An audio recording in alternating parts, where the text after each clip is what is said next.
40%. And we're going to have the president of leasing from Newmark in the Americas, Liz Hart, is going to join us in just about 1 hour's time. In terms of the stocks that we're watching, I obviously have a very close eye on Ford, Stellantis, General Motors, Tesla. Anybody doing business in Europe, for one, is going to have to worry less about a ban of combustion engines in 2035. And then Ford had this massive write-down yesterday, throwing out the kitchen sink, $19.5 billion.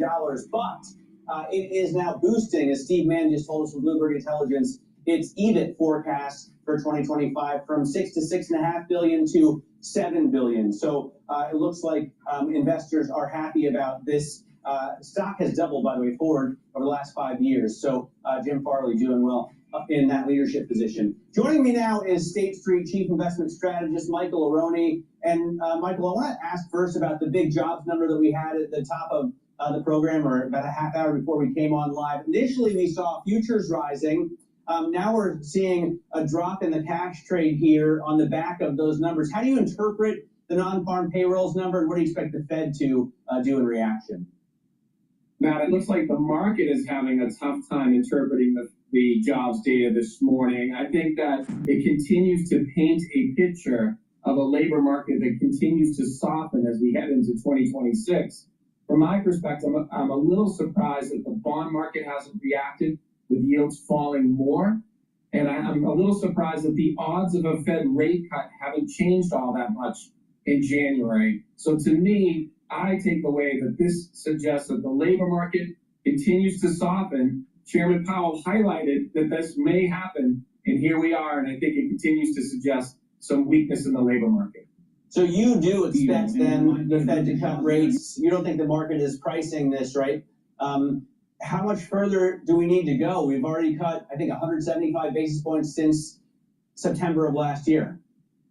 I think you'll get at least another couple rate cuts next year, Matt. I think there's a couple things here. One, this morning's data suggests that the labor market continues to be in a bit of a tenuous situation. Certainly the October numbers are down. The unemployment rate has been ticking up. This is signaling weakness on that side. And when I look at this, when I look at the wage data this morning, the wage inflation just isn't there. So oil prices, I think WTI, Matt, is around 55 and change. Voluntary separations, the quit rate is small given the weakness in the labor market. And finally, rents are rolling over. It's really hard to envision that inflation will re-accelerate under those conditions. In fact, I expect it may surprise a bit on the downside, and this will give the Fed wiggle room to cut rates further in 2026. So I guess that interpretation is what you think is going to feed into a Santa Claus rally into year end, gains again in 2026. Do we get a rotation of leadership? Do we get a broadening out? It does appear that the Grinch is trying to steal the market's Santa Claus rally in the last few days, but I think the foundation for this bull market remains pretty strong. And in terms of fiscal stimulus, monetary stimulus, earnings are still pretty good. Add in some deregulation and continued AI spending, and I think that's enough ingredients to keep the rally going. But Matt, to your point, I do think we'll see a bit of a rotation. Now, we still like cyclical parts of the market where earnings are growing. So now I can buy small cap companies and financial companies that will have earnings growth equal to tech at far better rates and some tailwinds as it relates to fiscal policy, monetary policy. So we think some healthy rotation into other parts of the market is prudent at this time. What do you expect could ruin the bull case? You know, what keeps you up at night, or what makes you uncomfortable here, Michael? So I do think an unexpected rise in long-term interest rates could cause a problem, but it's not necessarily what's in our forecast. So again, there's a few things. If in fact inflation remains stickier than anticipated, maybe growth expectations come in a little bit better. And of course, with these permanent fiscal deficits, the spending that's occurring, the supply of sovereign debt could result in rates keep creeping up. Of course, here in the last week or so, you have kind of long rates in Germany and Japan, and even here in the U.S. have been creeping up, and that has caused some downward pressure on prices. So to me, of course, there's always those gray swans, those black swans, those unknown unknowns that we can't predict in advance. But I think the arbiter of this bull market rally will be long-term interest rates. Right now, they're range-bound. If they were to accelerate unexpectedly, that would likely result in a repricing of this rally. I mean, we do see, I've been graphing the Fed funds rate against the 10-year over the last couple of days, and it's pretty astounding to see, if you look back from September of 24, when we started this cutting cycle, the Fed has gone from 550 down to 375, right? And at the same time, the 10-year has gone from 350 up to 420. So what's going to turn that around? What's going to pull the 10-year yield down rather than letting it float up with global yields? So, Matt, our expectation is that long-term interest rates will remain higher and more volatile than the market expects. But as long as they remain in this comfortable range, markets should be able to continue to rally. I think where it gets problematic is typically if 10-year Treasury yields are pushing that 4.75 range, that 4.75% range, and higher is typically where some of the cracks start to form. We're nowhere near that today. I don't expect that we'll get there, but I think that that is ultimately kind of some of the challenge. What would cause it? Certainly investors who are demanding higher compensation for lending their money to governments, including the U.S., that would be certainly part of it. Stickier than anticipated inflation would be part of it as well. And on the flip side here, Matt, I think that a fall in rates, an unexpected fall in rates, would suggest the economy's hurtling towards recession. Not our forecast, but that also would be equally concerning. So what we're hoping for is this range bound to continue, and I think it will. Michael, great to get your intel. Great to get some time with you today. Thanks so much. Hello, my name is DrPaulCottrell. Thank you for joining. Please help support the work that I do by making sure that you subscribe to all the channels. I have YouTube, Brighteon, Bitchute, and Rumble. You can also follow me on TikTok, X, GETTR. In addition, you can be a paid member to my Patreon and Substack channel. All the links are in the description. Please help support the work that I do. All these videos are for free to give you my perspective of what's happening. Let's go over the markets right now. The S&P 500 is trading at 6,807. The VIX is trading at 16.96. Euro is trading at 1.14. Oil is trading at 55.49. Bitcoin is trading at 87,000. The Japanese yen is trading at 154.78, and natural gas is trading at 3.9. All right. So natural gas futures have really dropped. Oil futures have dropped. VIX has slightly increased, and a big increase in the value of the yen. It was trading at about 157. Now it's trading at 154.7. So there's a little bit of stress in the international markets that haven't really driven the VIX index up yet.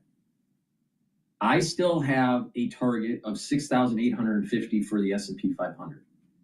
You know, like I said, it's trading at 6,803 right now.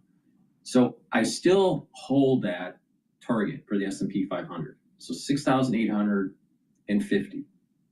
Now, in terms of energy, I think that there's an agreement between Trump and MDS to keep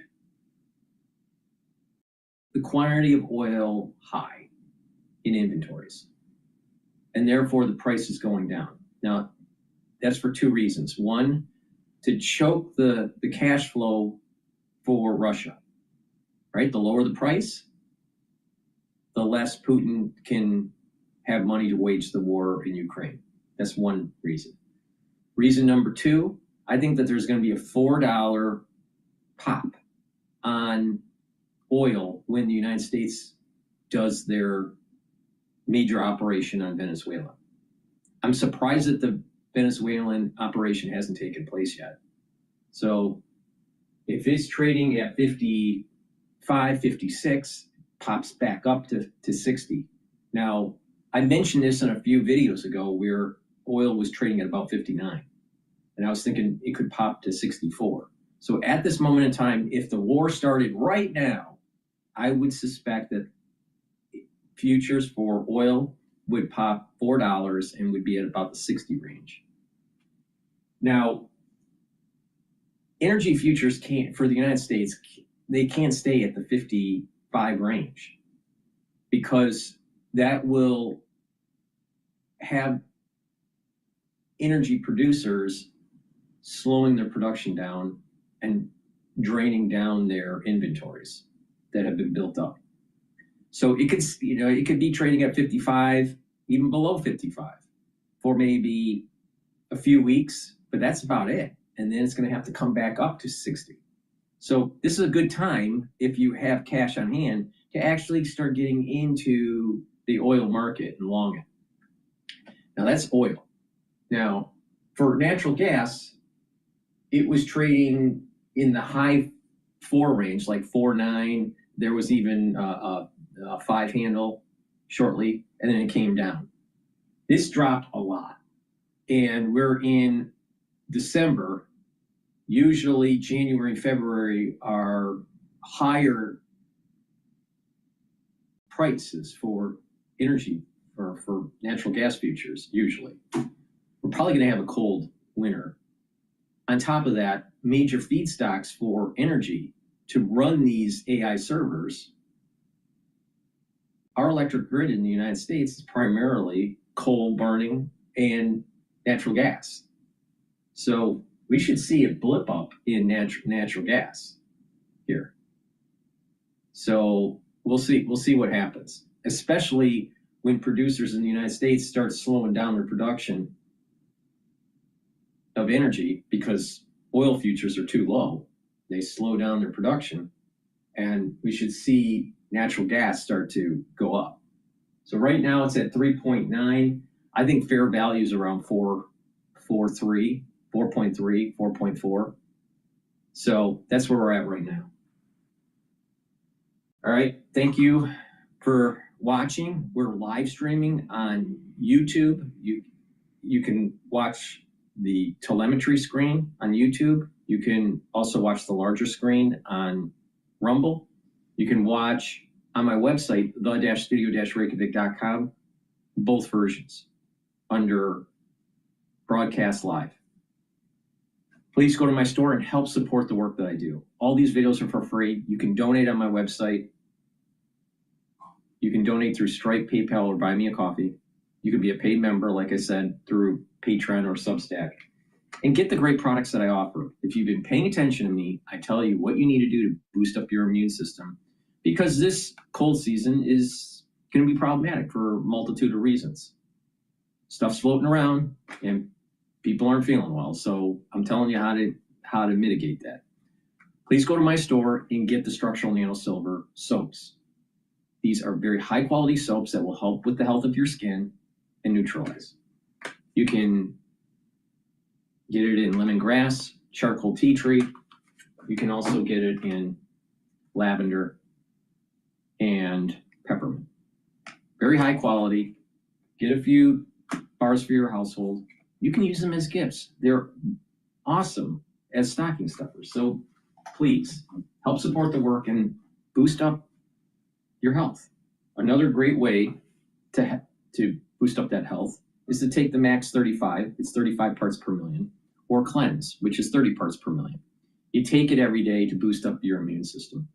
Take a teaspoon a day, swish it in your mouth, gargle 20 seconds, and swallow it. What this will do is improve the health of your oral cavity, your oral pharynx, maintain your mucosal barrier, help the health of your epithelial cells. If you're not feeling well, take a tablespoon or 2 a day.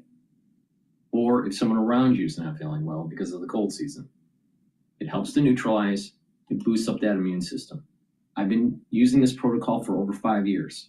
So please, take my advice. This is part of my anti-aging protocol to help boost up the immune system and slow down the aging process. Take it every day, but especially during the winter season. All right.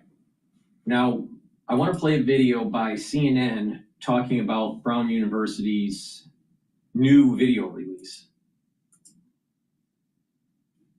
Hoping there are new leads in the urgent manhunt for a killer who is very much still on the loose. He killed 2 people in this building right behind me and has been on the run since Saturday afternoon.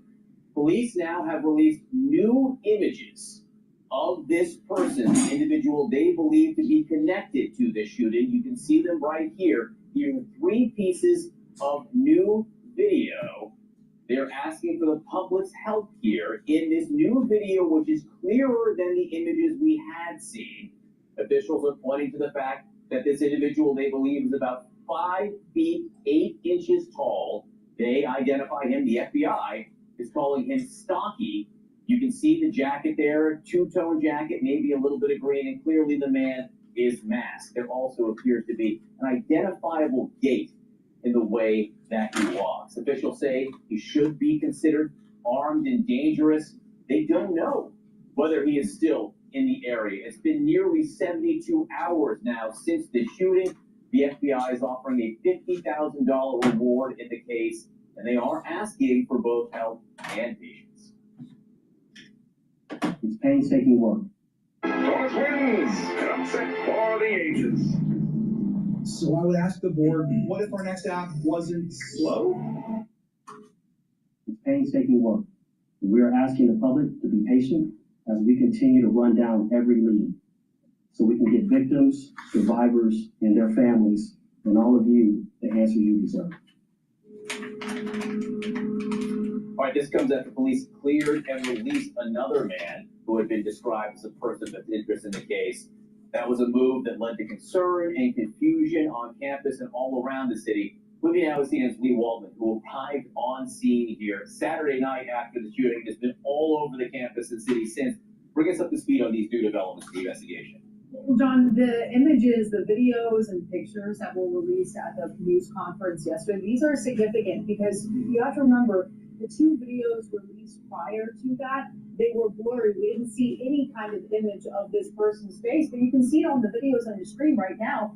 You can see part of this man's face. It's covered by a mask here, but it was a distinctive video release because the AG says this would be the key here, pulling those threads to try and blow this case wide open. We asked him about it last night at this news conference, and he said the next 24 to 36 hours are very key in this investigation. They could blow this whole case wide open. You mentioned that distinctive gait that he has. Well, we're looking at this. It's just my observation, all right? But the guy looks out of shape, all right? He's a little overweight. And there's a walk about him that seems to be, maybe he's a liberal. There's something weird about this guy. This is not, this guy that seems to have done the shooting in Brown University with this new video that's been released. He just doesn't look like he's too in shape here. Now, some students did see the perpetrator. They face to face. So I'm surprised there's no sketch from these students that saw the individual. Now there's a black student that was interviewed on CNN saying that he saw the individual. He was in the room that this individual entered and started shooting. So where's the sketch? I mean, no one's talked about this at all. Like, where's the sketch? Students saw the perpetrator. So what's going on? There should be at least a sketch. So it's a little fishy. Like, no one made a sketch of this guy? Everyone was on their cell phone and didn't look at the individual? We know people saw the individual. They've been interviewed on CNN. So, I mean, what's going on here? All right, let's continue. But someone who does know this man, the images of his face that we can see, the walk, they should be able to identify this person. We know they're getting these tips from the community. We saw them out here in this neighborhood surrounding Brown University. K-9 units, the FBI, U.S. Marshals, state and local police, they're knocking on doors, hoping to get some more videos so we can really piece all this together. And you were at that news conference again yesterday where this new video was released. There seemed to be some frustration. All right. Unknown suspect, male, approximately 5'8", stocky build. He's overweight. All right. Considered armed and dangerous. Well, wait a minute. The students, they would have known what color his jacket was, what was his build, what was his height, roughly. right? Was he wearing a mask? Was he not? Did it look like he was white or black or what? You know, where's the sketch? You know, I haven't been watching too much of this. I've been watching enough to be a little bit informed about what's going on at Brown University. I'm surprised I haven't seen anything about a sketch. The press asking, I think, important questions to law enforcement about what's taking so long, why it's coming out in stages, and the police and law enforcement in general may be frustrated and a little tired too. Absolutely, and the law enforcement were asking these questions, things that we're hearing from the community, asking why we're not seeing more. Is there any more video? And they're telling us this is just a part of the investigation. Give us some time here. Community members also telling us that they're frustrated. They want this manhunt to come to an end. All right, Lee Wellman, again, you've been here for days now. Great work all over this area. Thanks so much for being with us this morning. As we said, they were facing a lot of questions, police and FBI, about how they are handling this after this initial person of interest was cleared and released. Law enforcement had to get back to work. You're seeing what they've been doing here in this neighborhood, going through neighborhoods, going into yards, walking down the streets, knocking on doors. This was yesterday, right? 2 full days after the shooting, which tells you where they are. Listen. They have very little to go on. From my observation of this, it looks like they have very little to go on, and they're running around trying to find a gun. We have known since Saturday that the potential suspect walked down one in the first video. Why would you be now looking in the bushes for something on Waterloo Street 2 days later after it snowed? So I just answered John the same question about investigations. They turn and lead in a different direction. We might have used all our energies in the first few days to investigate something, and here we are now headed back to that same place to continue to investigate, and that's why you saw that, because the investigations change on a daily basis. All right, with us now, CNN Senior National Security Analyst Julie Kayan, former Assistant Secretary for the Department of Homeland Security. And one new bit of information, Julia, which really tees up the question about where we are. Late yesterday, law enforcement put out a note for anyone who was in that building, Barrett and Holly, which is the engineering period where the shooting took place, saying, hey, we want to talk to you if we were in that building, which seems like a reasonable request, except that it was 2 full days after the shooting itself. So what does all of this tell you about what's been going on? I mean, the person of interest, and I think the FBI sort of saying, we've got our guy, and disclosures by Director Patel, delayed this 18 hours. I mean, I will tell you, I saw pictures of them looking through the snow and everything. It snowed. You and I were standing here in the snow on Sunday. Most evidence is now gone, right? Like, so if he dropped something, if there were fingerprints or whatever, most of it would be gone. So I mean, and they admit it, they're delayed about 18 to 24 hours. Also, students are gone. You know, memories, lives of people are traumas. People are all around the country, around the world now who may have been in that building. So it's just going to be harder for them. Now, I don't know what they did. I don't know what they did, but when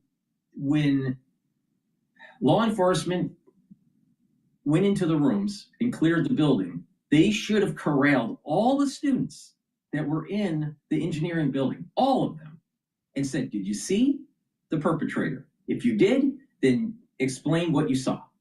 Do you have a video or whatever? I think it was poorly managed because from my understanding, now I don't know a whole lot about this. I only know, what the average citizen would know, all right, in terms of just watching the stuff on CNN or whatever. I haven't heard anything about a sketch. I haven't heard anything about making sure that all the students were questioned. What did you see? What was he wearing? What kind of gun? Was he in a mask? What color of hair? Whatever they knew. What did you see? Now, a lot of them weren't in the room. They were in the building. So when they heard that there was going to be a shelter in place and just to stay down and hide, they did. So most of the students didn't see anything, but there were students that did. What is the information from that? Were they able to glean anything from that? It seems to me that, you had a bunch of clowns running the show over there. And then you have a president, Baxton or whatever her name is, that basically, didn't know much, and then let the students leave and canceled their projects and their finals. It should have been a take-home final. They shouldn't be just canceled. But, we'll get into that because these kids are coddled. But the thing is that you don't send the kids home. You want to make sure that every single student in that engineering building was questioned. Now, maybe it takes 2 days, maybe it takes 3 days, tough. But to be able to make sure that all the information was collected. And we know for sure that there were students that saw the individual because they were interviewed on mainstream media. Now, is mainstream media lying? Well, maybe, but I doubt it. But I'm just saying, where's the sketch? Where's the sketch? I don't see the sketch. I mean, maybe I'm old school, but I remember every time there was something like this, there was always a sketch that was on the local news. Another issue that I have gone into detail on in a previous video, I think it was video 40, I feel that brown students, especially the males, did not have the fortitude to engage and neutralize the individual, which they should have. They should have neutralized the individual. Now you compare, when you make a juxtaposition between the incident in Brown and the incident in Australia, and you had a bystander that actually neutralized one of the gunmen. Why weren't some of the engineers, males, coordinating with each other that were in the building to either neutralize the individual, even if he had a gun, neutralize the individual, because it was only one person. If you have enough of the guys overpowering, you're going to neutralize the guy. And if that guy that's walking around really is the suspect, he didn't look like he knew about weapons, nor did he look like he had good fitness. So with 3 relatively fit students, they could easily overpower him. Secondly, they should have had the brains to go outside and make sure no one exits the building, so that when the law enforcement came in, they would be able to capture him. So you have engineering students, which are much higher IQs than lawyers, doctors. Engineers have the highest IQ in terms of students in all subject matters. All subject matters. On average, an engineering student is higher IQ. And they didn't have the fortitude to see that you either neutralize the individual or you make sure no one escapes the building. Now, we know that students that were in that building heard the shots, ran out of the building, ran across the street, called their mommy, and then went to a friend's dorm to hide in the bathroom.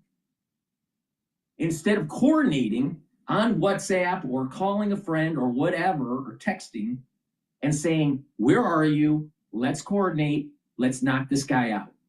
Now, maybe it, is that I'm just Gen X. Maybe it's because I was in the Boy Scouts. Maybe it's because I just believe that if someone is harming you, you kill them. But there's something fucking wrong with these younger generation coddled students.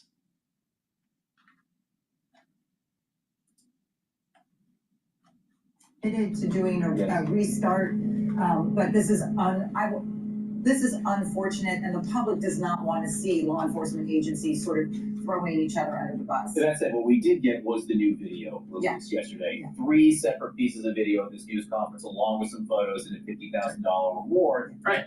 So all they got is this fat schlub walking up and down the street. Maybe he's the suspect, maybe he's not. We don't know. But if this guy was it, he would have been easily subdued by students. It would only take 3 male students to do this, to knock this guy out. They were afraid. They were afraid. And you look at what happened in Australia, and a bystander decided to neutralize one of the gunmen and save lives. Big problem here. Big problem. So because of their inaction, because of the students' inaction to engage and hunt the guy down, we have a guy that looks like is on the loose, possibly has disappeared. Smartest, highest IQ discipline in academia, engineering. And you had students that couldn't solve a problem in real time. Meanwhile, it was a street vendor in Australia that ends up neutralizing one of the gunmen. That's a hero. That's a hero. That's virtue. Saving lives. Going into the fire. Not hiding. And there's a problem in society where there's too many people hiding. Always hiding. Not willing to do the right thing, not willing to go into the breach. They just hide because they're ego, because they're self-centered, because it's about their life. Well, wait a minute here. Where's the virtue in that?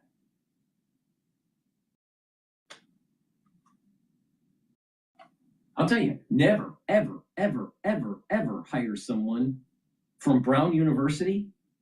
Why? Because you had students that didn't know how to solve a problem in real time. And then you add in the clowns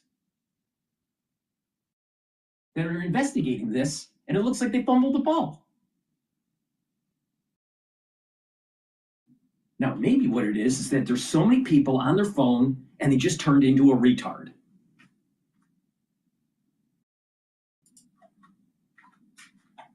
Can't see his face here, but there are some recognizable things, perhaps, for someone who knows. So this, and let's combine that with the $50,000 reward, which seems it's money, but it's not like a huge reward. This money and those videos are someone is recognizing him. He has a friends, he has colleagues, he has a girlfriend, boyfriend, whatever. Someone will recognize this, and the $50,000 is essentially we're going to make this. You know, we need you to come forward. A stranger is not going to recognize him from that. So unlike, say, the United Healthcare manhunt, this is really not a manhunt in that sense. This is a we need someone near him to come forward. That's what happened in Utah with the Charlie Kirk shooting. Exactly. It was people who knew that person, even though they were unrecognizable to most people in the video. I want to ask you a question Andrew Anderson asked me last night, and it's one that more and more people are asking. You know, Providence is a city of some 200,000 people. Presumably a lot of cameras around. Brown University has a lot of cameras around. How can it be that there aren't more pictures? I can't answer this. I'm your analyst. I cannot answer this. There's a couple things, you know. Did he know where cameras were on the campus? You just have to ask yourself that, so that he's sort of diverting himself and his position. But they are looking at all cameras now. The city is back open. They're gonna, people who weren't around Saturday and Sunday were back at work yesterday. Maybe they'll find something. The other thing is there's no pictures of him in the room. We generally do get sort of real-time pictures. I think that shows the suddenness of this. He comes from behind, and then everyone is hiding. But it is true, and it may change. Someone has something that they don't know. Oh, well, I think it'll change going forward in the city and this college for sure. One of the things they say about that building, there's just not a lot of cameras in that building. Because sold in this neighborhood, which is on campus, but the edge of campus. Instead of talking about the cameras and how many there were available or not available, why didn't they really get to the root cause of the problem? Why didn't you have 3 male students in that building hunt the guy down? Why didn't they have enough brains to all right, we're going to have a team, we're going to hunt this guy down in the building, and we're also going to have a couple teams outside to make sure no one leaves the building. And then have the authorities be able to circle and capture the guy. Why? Why couldn't they think through this? Because what it is that we have a society that thinks that the government is going to save you. The government will never, never sit down and write this down. The government will never save you. It will always be after the fact. And then they'll pat themselves on the back saying how great of a job they did in investigating. Meanwhile, the carnage is already there. That's what the students are coming out of elite institutions. And they're going to be your fucking leaders. Bullshit.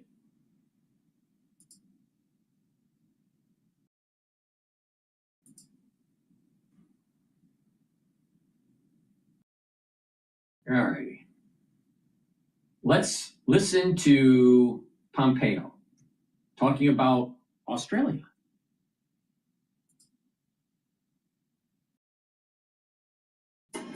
Showing up late. On purpose. So busy. Classic corporate power move. Meanwhile, 19 minutes before the top of the hour, that foiled terror plot igniting a global conversation about the challenges facing the West. As we learn, the terrorists behind the anti-Semitic attack in Australia over the weekend had bombs and ISIS flags in their car and recently traveled to the Philippines, known as an ISIS hub. Fox News contributor and former Secretary of State Mike Pompeo joins us now. We seem reluctant to go back to the future and talk more about ISIS and Al-Qaeda. Why is that? Brian, good morning. Look, I think we all hope we're beginning to turn the page against radical Islamic extremism, but we've seen it, right? We've seen globalize the Intifada on our campuses here in America. We saw the leadership in Australia simply refused to protect Jewish people in their own country and talk about the fact that there should be a Palestinian state where we are creating the conditions for the rise of Al-Qaeda and radical Islamic terrorism in the form of ISIS. All right, now, if we have a society that thinks that the government's going to save you, which they won't, they scare you, the government scares you to think that they're, big government's going to save you, so you give up your civil liberties, which is stupid, right? But when you have a society that's not willing to fight back, then people will take advantage of you. Now, do you think that there are terrorist cells in the United States now, especially with the porous border from Biden? Of course there are. Something bad is coming. And we better have citizens that are willing to say, we're going to engage and we're going to fight back. Look at the ones that were in the Pennsylvania crash during 9/11. All right, the plane that they crashed, what was it? Was it American Airlines 93 or whatever it was? I don't even remember the number. But they knew they were going to die. But you had people that banded together to take out the hijackers, knowing they were going to die, to make sure that other people would be saved. Now, fast forward, that was September 11th, 2001. Fast forward to 2025. Do you see that level of chivalry? Do you see that level of honor and virtue? No. So you'll have Islamic terrorists that will take advantage of that.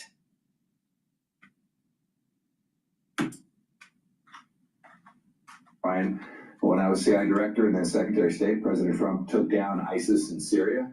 But make no mistake about it, the immigration that's taken place in the last 4.5, 5 years, and now the reluctance to talk about the fact that this extremism continues to remain, the Muslim Brotherhood and ISIS-affiliated efforts. We have to be serious about this. It will come not only to the United States, but to Europe and Australia and other places as well, if we don't remain vigilant and call it exactly what it is. So we lost two U.S. Army National Guard members of Iowa in an ISIS attack in Syria.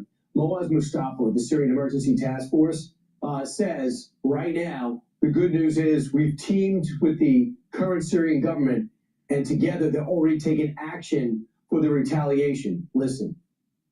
President Trump hasn't just vowed retaliation, he has begun implementing retaliation. And in coordination with Syrian General Security Forces in the Badia area, including Palmyra, where this horrific terrorist attack has happened, there has been major sweeps of every city. ISIS cells have been both arrested, neutralized, and there's been some arrests.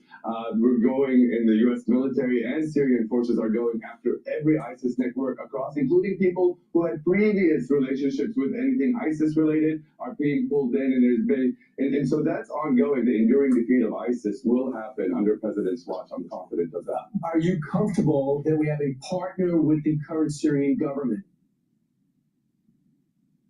Brian, it's all about deeds, not words.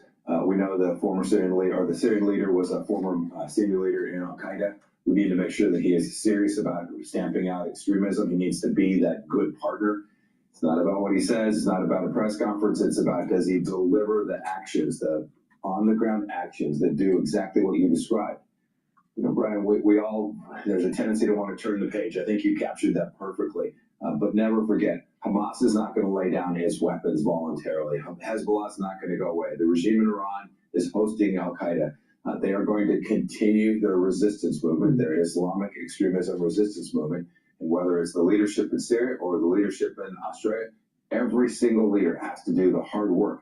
It's important to keep America safe, and it's important to prevent these kind of attacks from continuing to proliferate as anti-Zionism continues to be on the march in too many places around the world. You can't ignore the intelligence of the Israelis who tried to tell the Australian government, you can't have these guys going to Philippines and coming back and not be watching them. That used to be a red flag. Let's talk about another trouble spot, Venezuela. As we know, it's been a problem for about the last 25 years. Previous administrations, this administration will not tolerate it. And there's been 3 more drug boat strikes over the last 48 hours. Today, Congress will get briefed, as they've been asking, again, even though there's been 13 of them, by the Secretary of War and Secretary of State Marco Rubio. About Secretary of War. Someone's messing around with us, we kill them. All right? If a group of students are being attacked by a shooter, the students need to band together and kill them. If there is a terrorist attack on a beach, people need to band together and hunt them down, kill them. If you have ISIS that's killing our soldiers, with overwhelming force, you destroy them. If you have narco-terrorists that are doing the opium war 2.0, that's helping China, you kill them.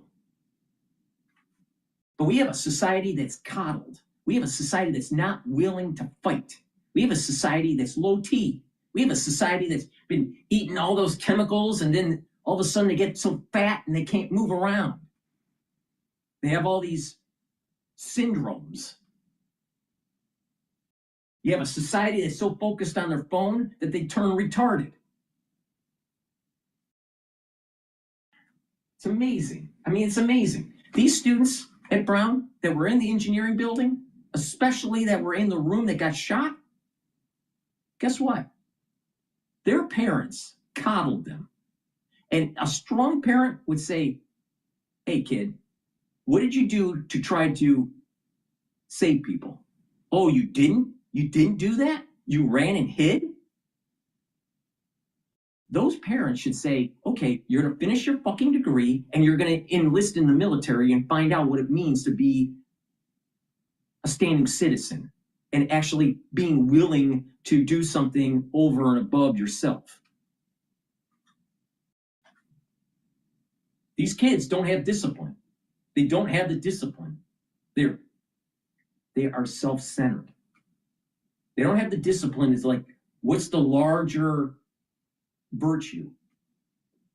See, their virtues are, they got to get a really high GPA so they can get into a good job. But do they deserve to live if they weren't willing to take risks to save their own student body? Of course not. Of course not. So these students need to learn some sort of chivalry, some sort of heroism, patriotism by serving in the military. So why don't they, after they finish their degree, they go in and become officers in the military and learn some discipline? Learn what it means to actually take risks and try to save people's lives. No, the mainstream media wants to say, oh, those students, they're the victim. They're the victim. You got to coddle them now. They're a victim.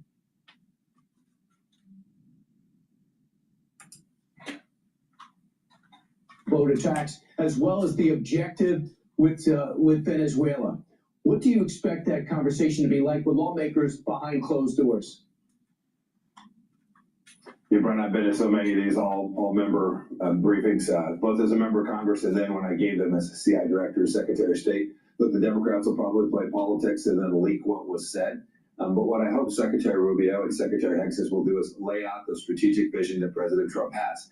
He wants to make sure that from Venezuela, the United States of America is not threatened.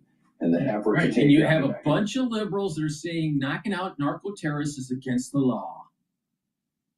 Meanwhile, over 50,000 Americans die a year from drugs that are coming from Central and South America. A little bit from Canada, too.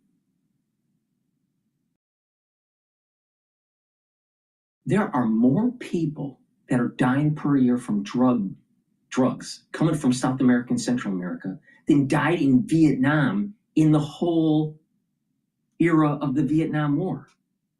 And that's how many people are dying per year. No one's paying attention to that. No one's paying attention. But you got a bunch of liberals that say knocking out narco-terrorists in international waters is illegal. So the liberals, what side are they on? Are they on the narco-terrorist side, or are they on, like, America first? America, we're going to kick your ass. No, of course not. Because they want to have a coddled society. What they want to do, see, when you step back rationally, calmly, what this is really about, to try to demasculinate the male. They want to turn off alpha males in the society, because alpha males are the sheepdogs. And so when you turn it off, you have incidences like Brown that take place, where there were no sheepdogs, just a bunch of sheep in the engineering building. Lifeline, which is this crude oil that is going transiting from Iran into China and back out of Venezuela, transiting that will get it his economic lifeline. I can imagine it's very difficult to get life insurance if you decide to go be on a vessel off of Venezuela today, transiting drugs or crude oil. And that is a good thing. They will start to self-censor. They will start to stop this. And we have a shot at taking down a regime in Venezuela that's caused so much harm to the United States of America. And I hope that's what Secretary Rubio and Hexas will talk about today. And of course, there's an election in Chile yesterday. Talk about taking back the region. A conservative was victorious, as well as we know we have an ally in Argentina. And maybe we can give a chance for a democratic government in Venezuela. This guy can't stand. We evidently are eyeing more tankers. There are 18 right now off the shore of Venezuela. They're all, I think, being looked at by this administration. Mr. Secretary, thanks so much. Brian, great to be with you this morning. I'm Steve Ducey. I'm Brian Kilmeade. And I'm Ainsley Earhart. And click here to subscribe to the Fox News YouTube page to catch our hottest interviews and most compelling analysis. Please go to my store, the-studio-reykjavik.com. It's the winter season. You need to stock up. Stuff's floating around. Cases are going up. You got to pay attention. Make sure you get the drops. You can get it in cherry flavor, honey and lemon flavor, and also blueberry. Stock up at home and at work. Take these drops right away if you have that throat irritation. Mitigate the problem. Also use them prophylactically if someone around you is not feeling well. Something's going around and you need to prepare. Make sure that you get these very high quality structural nanosilver drops. Also, get the multivitamin that I have. It's easy to digest. These multivitamins will help with proper enzymatic activity because they're cofactors. Again, it's easy to digest, and you take this regularly, your cells will perform better. And when your cells are performing better, you're slowing down the aging process and helping your immune system. And get the probiotics that I have. You can get it in the powdered form or in the veggie cap form on my store, the-studio-reykjavik.com. By taking a good probiotic, you're helping your gut health, you're improving the immune system at the gut level, you're improving the ability to absorb your nutrients, you're revving up your metabolism, and you're also improving skin health and brain function. With a good gut biome, you're going to be able to sleep better. And when you sleep better, you're going to be able to consolidate memory and detoxify your central nervous system, and you'll be well rested. When you do this regularly, you're slowing down the aging process. Good health starts at the gut. So start taking a probiotic every day. I take a powdered version. This is the powdered version every day. Now, also stack it with the multivitamin. And when you do that, all right, that's the foundation for slowing down the aging process. The first pillar on top of that foundation is the Max 35 or cleanse to boost up the immune system, C60 to soak up free radicals. The third pillar, turmeric, ashwagandha, and lignans to boost up the immune system. And the fourth pillar, Boomer Boost, to rev up your metabolism and your energy levels. And if you pay attention to what I just said, you're targeting all the points of aging. And then you add to that, if you can afford it, and you'll supercharge that anti-aging. But the point here is that it's something that I do every day. I'm in my 50s, right? And get the deodorants, dual purpose. You can get it in peppermint, lavender, and tea tree, or in citrus. The deodorants are for males or females. It's dual purpose. Use it as a daily deodorant, but it'll also help to detoxify your body. When you're detoxifying your body, you're helping your immune system and your endocrine system. Why are these so important? They're made from essential oils from the Himalayas. You can't get a better deodorant bar. You can't get it anywhere, all right? There's nothing better than this. So please go to my store, get this deodorant bar, use it every day, and boost up your immune system and endocrine system. All right, let's listen to the New Year's Eve foiled attacker plot by the FBI. The FBI has arrested 4 alleged members of a radical left-wing group accused of plotting New Year's Eve bombings in Los Angeles. They wanted to attack the U.S. on New Year's Eve. The 4 self-identified as part of an extremist group motivated by pro-Palestinian, anti-law enforcement, and anti-government ideology. Officials say they were plotting to bomb 5 separate locations across the California city and had explosive components, fuses, and IED materials in their possession. They were also planning on attacking ICE agents after carrying out the New Year's Eve terrorist plot. All 4 have been charged with conspiracy and possession of a destructive device. So here we are once again, worried about extremists from radical Islam. Lee Carter. I mean, we're living in a very, very precarious time. And I think if we look at all of this, we can't underscore how important it is that we get immigration policy right, that we get national security right, and that we get on the right side of this issue. I mean, the fact that these are pro-Palestinian folks that are being fueled by this ISIS ideology on our own soil, and yet when you look at polling on where Americans stand, pro-Palestinian, anti-Semitic, anti-Israel, this is a problem. This is a threat right here on our own soil. We're watching this happen globally, and it could happen right here. And if we don't shift things, I don't know where we go. Yeah. I mean, you say get immigration right. I mean, unfortunately, Joe Biden got it wrong. Exactly. And we're going to be paying the price for this for years because we don't know who's in this country. We say it's 10 to 12 million people who've come in illegally. President Trump says it's more than 20 million. We just don't know. And how about all the millions of gotaways? So there are people in this country now, and we are faced with this as a result of Joe Biden getting it wrong. Absolutely. And we need to get it right. And the fact that people are so outraged that there are ICE raids, that we're trying to get things under control. What do we expect to happen? How do we get this under control? There's cautionary tales all over the world on what happens when people get it wrong. We have got to get this reined in, and people need to get on board with it. Yeah. It is terrifying to think this is what's happening in our country. This is what could have happened in California on New Year's Eve as people were celebrating. Yeah, and no doubt some of these lunatics are upset because President Trump has strengthened relationships with our allies in the Middle East. After the strike on Iran's nuclear facilities and his trip to the Middle East and so many promises in terms of the Abraham Accords, they're getting increasingly upset.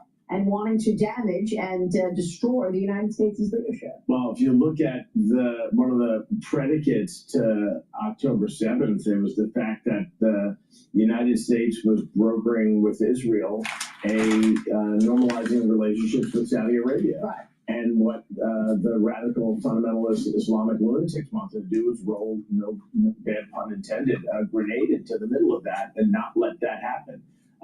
So what do we have? You're right. We have millions of potential terrorists roaming this country, organized in cells, carrying out plans. I had a conversation with a knucklehead neighbor of mine who's a big Biden supporter, and I talked about that very issue. And the comment about this, well, it was thwarted by the FBI. So what? Okay.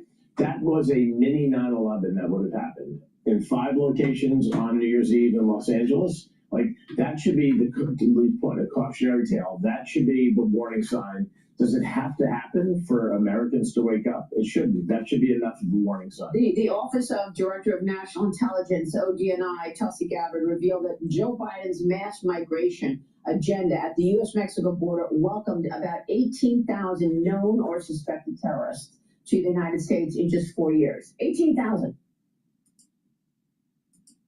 I've been saying this. Lead, don't waste. I've been saying this for a long time. There's a curse coming, September 11th, 2026.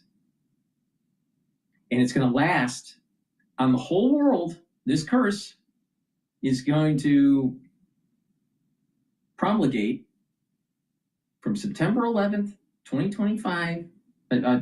September 11th, 2026 to the first or second week of October of 2027. Get ready, it's starting.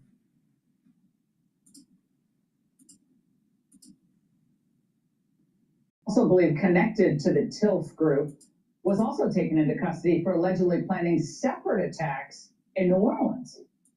Here with us is Newt Gingrich, former Speaker of the House, Fox News political analyst.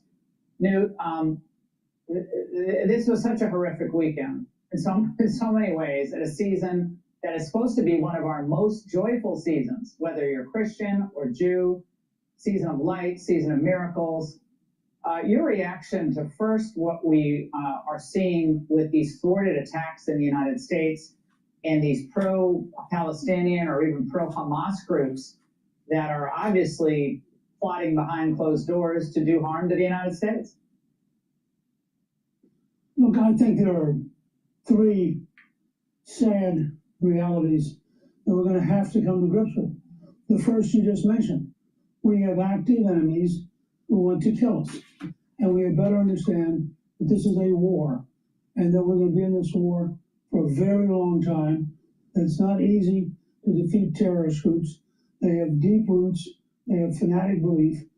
Second, what we're seeing is where the news media is. If you go to Nigeria, for example, or Sudan, or a number of other places, the number of people being killed is horrifying. But that's not what the reporters are. So the third point I make, there's a real profound change since World War II. No one is safe. Out of the way, you figured. That's a hard thing to believe. But it's true. Think about the 2 National Guardsmen right near the White House.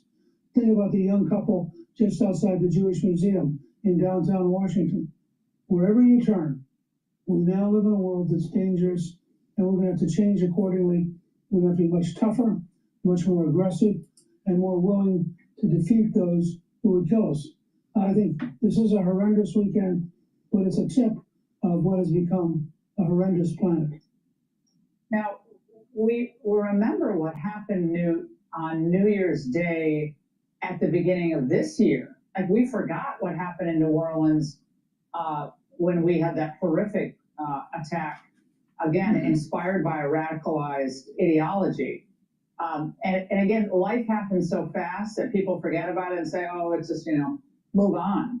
But we can't really move on when we seem to, this continues to happen, and it's not getting better. It seems to be spreading. Well, it is spreading because we have no strategy for going after people who've been radicalized. That's the key in Gaza. That's the key in Syria. That's the key in the United States.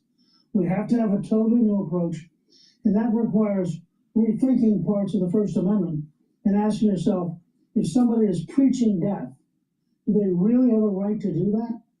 And I know people who are being trained. We also underestimate the power of social media and the degree to which people are being recruited psychologically on the internet.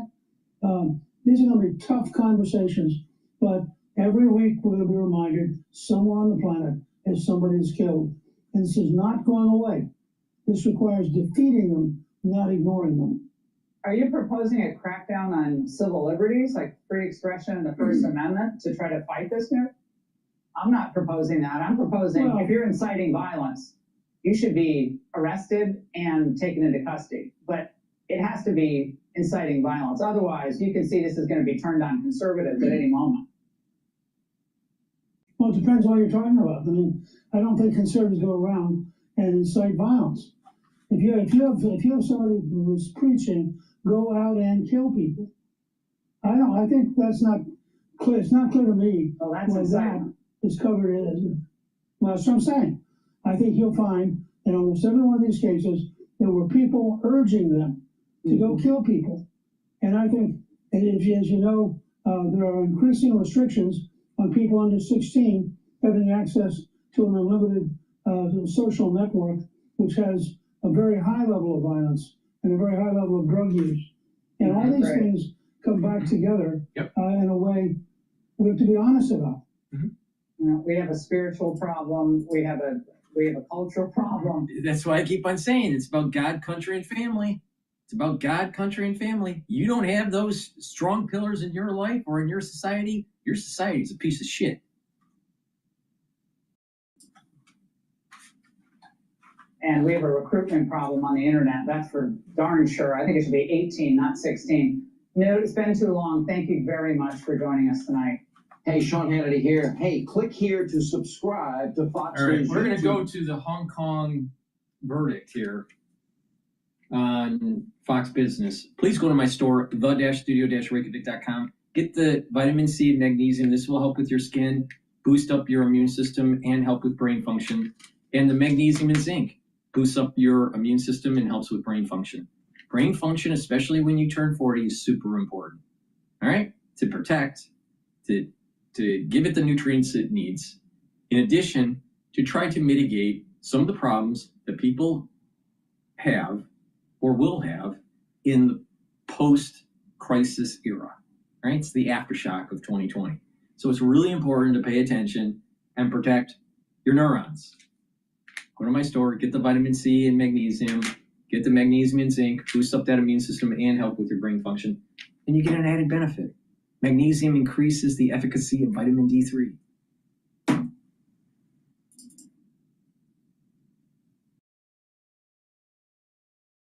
Alrighty.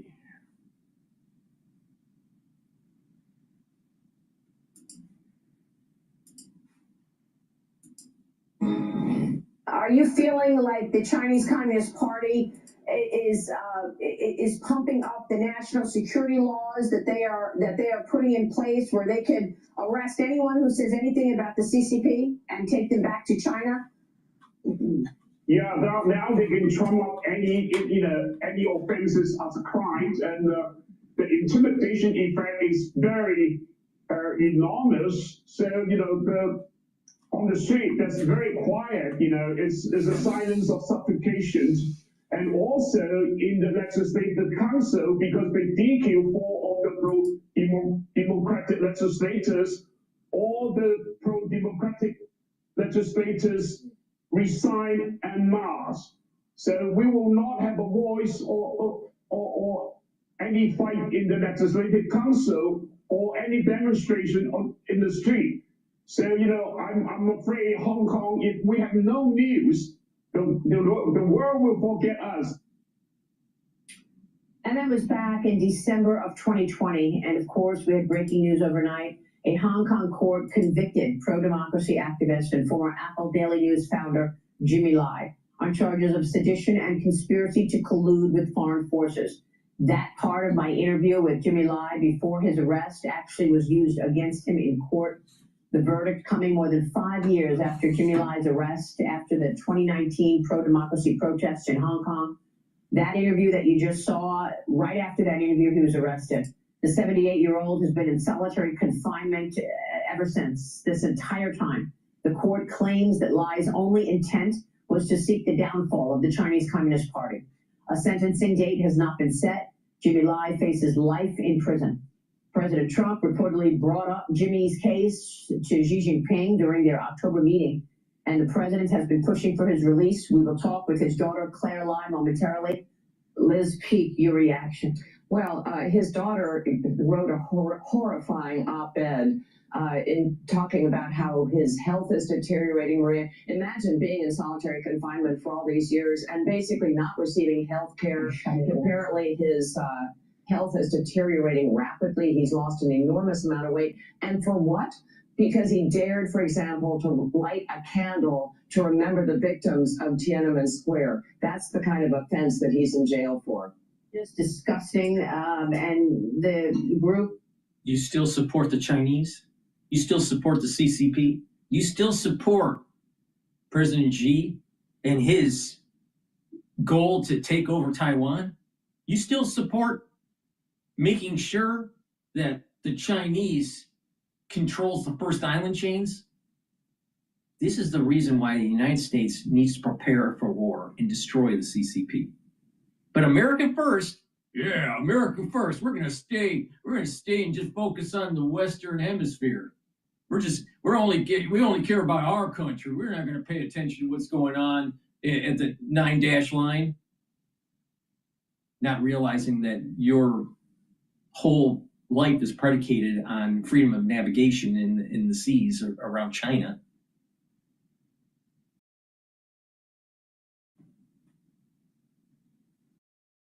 The CCP must be destroyed.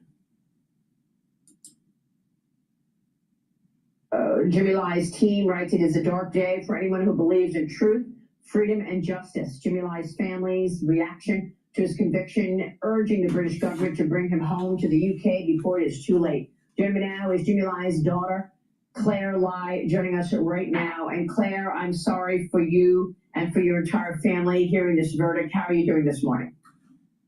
Thank you so much for having me today. Of course I'm grieving, but I think I think one of the things I learned from that is to meet all adversity with a certain amount of cheer. And it's during the Advent period, he wrote a letter to me to say that because I wrote a letter to him expressing certain worries and doubt, and he gently chided me and told me, why should I doubt when our Lord is so good? And I think that's what I try to remind myself of today in all days. And I know he's been drawing pictures of Jesus Christ on the cross in solitary confinement. When did you last see your father? I last saw my father in around the end of June, so it's been a few months. And you and your brother Sebastian have been telling us and detailing how his health has become more distressing, the conditions in prison, and how he's in need of medical care. What can you tell us? I know you just wrote this op-ed as well, going through it, Claire. What can you tell us now? So it's, his health in the last 5 years has deteriorated. At first it was gradual, but then in the last few months, last year really, it's been a lot more dramatic. It's, he's lost a very significant amount of weight. In less than a year, he lost 10 kilos, and that's after 4 years of having already lost a very significant amount.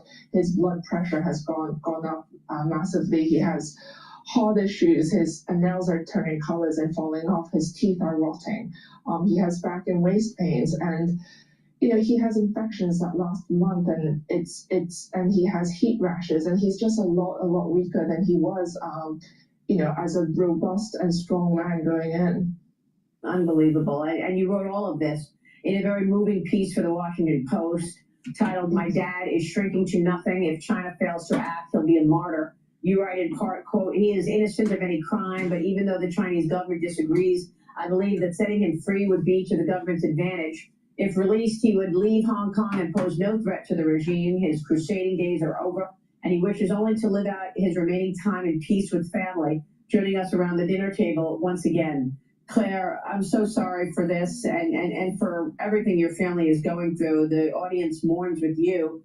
Well, tell us for a moment there, Jimmy Lai could have left, right? I mean, he knew that the CCP was out to get him, out to shut him down. They did not want him publishing what he was publishing in the Apple Daily News, but he didn't. He chose to stay and fight with everyone else because he was trying hard to keep freedom reigning in Hong Kong. What do you think he was thinking when he decided, I'm not going to leave, I'm going to stay, and I'm going to fight, knowing that he was going to get arrested? Back when he made the decision to stay, Apple Daily was still a company with over 800 employees in Hong Kong alone. I mean, he didn't want to leave his staff behind, and he was proud of their work. And I think, not just then, but throughout the years, even the decision not to plead guilty and the decision to give evidence in a trial where the bench and the prosecutors were just so set against him. It's strength that can only be inspired by that can only be explained by the Holy Spirit. And when you're guided by the Holy Spirit, there's, in the judgment, they keep talking about the hate he has and for China, and they went full frontal on the U.S., describing it as the enemy of the PRC. But my father, when you're guided by the Holy Spirit, there's no room for hate or anger, I think that's what he draws his strength from, and yeah. Claire, do you think it's over, or do you think Xi Jinping can still reverse this, prodded by perhaps President Trump? I think this is a matter that will be solved and should be solved at the highest level for a sovereign to sovereign, and I hope President Xi does the only just and the only honorable thing here, which is to free my 78-year-old father.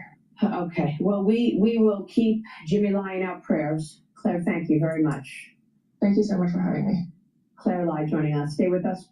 We're going to go to Cash Jordan. He's explaining how the communist mayor is destroying New York City, and he hasn't even been sworn in yet. Please go to my store, the-studio-reykjavik.com. Get the Myotrol. You're gonna need to start building some muscles so you can fight these fucking communists that are in our country. Myotrol will help with the gene expression to build muscle. It has flavonoids, polyphenols, and lignans to help with that gene expression, do resistance training, gain muscle, maintain that muscle. This is really important to take, especially if you're 40 years of age or older. Why? Because your gene expression for muscle building has gone down. This will help to boost it up. And Myotrol can be used for athletes, younger or older, to build up strength. It's a great supplement. You can stack it with Gladiator barley to get added benefits to build muscle. But take this every day, especially if you're older. Make sure you do some resistance training. And get the Resveratrol. Resveratrol is a supplement I've been taking for decades. It helps with youthful gene expression, helps to get rid of cells that are in senescence. It helps to soak up free radicals because it's an antioxidant.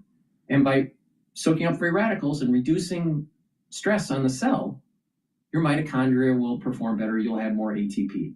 You'll have more energy. This stacks really well with C60, Clarity Factor, NAD+, ubiquinol. It's a great supplement to take to get the max benefits of Resveratrol. Stack it with one of the supplements that I just mentioned. It's a great supplement to take every day. So please go to my store, get the Resveratrol, get the Myotrol, slow down the aging process. And when you're working on building muscle, make sure you work on your back. That's an underappreciated area, underdeveloped area. Build back muscles, upper and lower back muscles, super important. And what that will do is improve your posture, strengthen your vertebrae.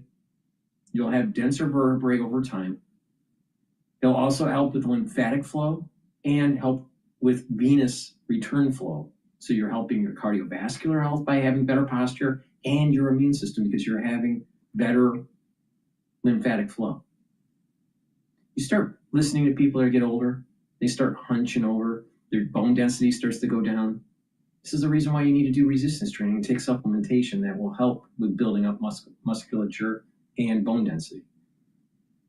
You start paying attention to people that are getting older, their immune system starts to go down because they're, for various reasons, but one reason is their lymphatic flow is bad. They start having cardiovascular problems.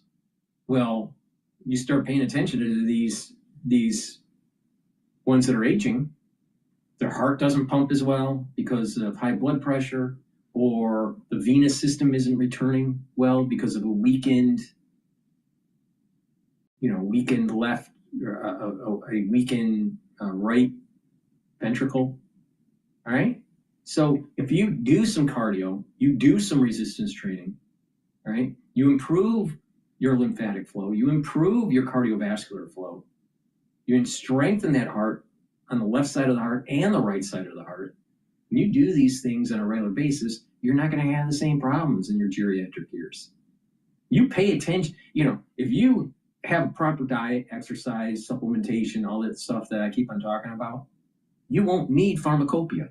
You won't even need a doctor. You won't, when you get 70 years old, you really won't need them. You won't need to be on a statin. You won't need to be on a beta blocker. You don't need all that crap. You won't need metformin and all that stuff that actually causes problems. But you got to take the initiative now, or you'll be on pharmacopoeia and it'll be worse off. You want to be healthy? Stay away from a physician. But you also have to take charge of your own health.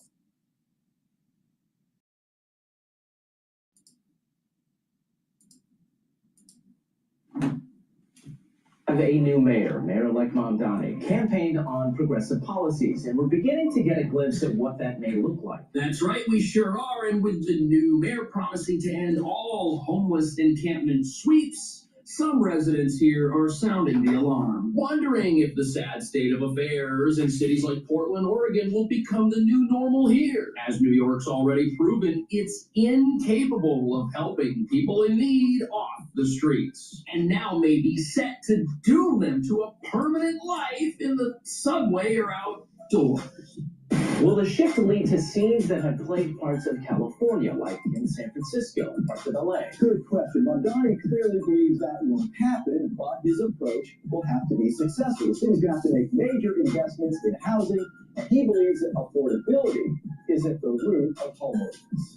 Connecting those New Yorkers to housing, whether it's supportive housing, whether it's rental housing, whatever kind of housing it is. If he's stating he's no longer going to implement a smart policy on our part, New Yorkers are going to see the repercussions of that. The MTA lost $918 million to fare evasion last year. That's 174 million stolen fares, and that's enough to pay for 90% of these people that are doing this are black.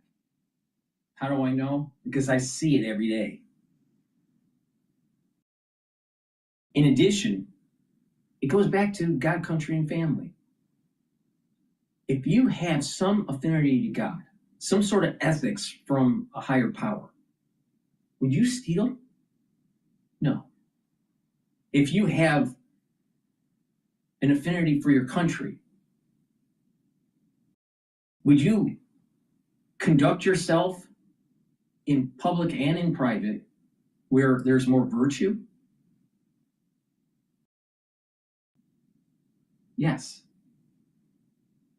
If you have an affinity for family, would the society be more productive and there would be better GDP growth,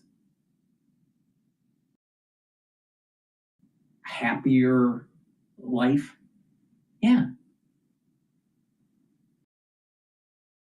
But what you see in New York, atheism, lack of country affinity, anything goes.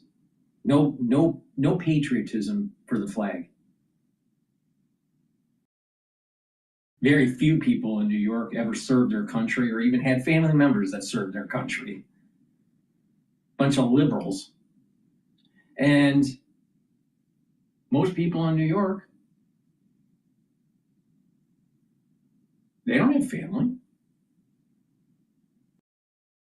Oh, you're a female and you're young and you're starting out in your career. You're a young professional. Oh, you can wait. You're only in your 20s. You can wait. Everything will be fine. And then all of a sudden, 35 comes around and they don't look as well. No one wants them. Oh, 40 happens. Can't find their husband. Oh, 45. It's too late. Ovaries dried up. That happens to about 60% or more of the professional women in New York City. God, country, and family. Or 630 new buses. The legitimacy of the system is at stake. Well, that's another thing. You got to take safety into consideration. Get these people in the proper facilities, not the subways. It's dangerous. It's hence on the subway with traffic, rush hour traffic. How's that going to work? With the help of Xero accounting software, I've got the right information at my fingertips. So I can take my business anywhere. Xero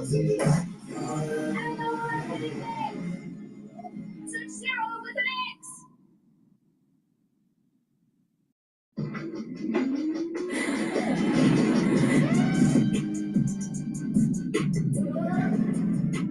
Ultra fit. With room for your... God, I hate this music from Cash Jordan. So the new mayor is fighting with the old mayor on the quote-unquote issue. Just so I can go on a tangent, because it's my show and I can do whatever I want. You know, the thing is, I can't stand his soundtrack. I don't like anything dealing with rap.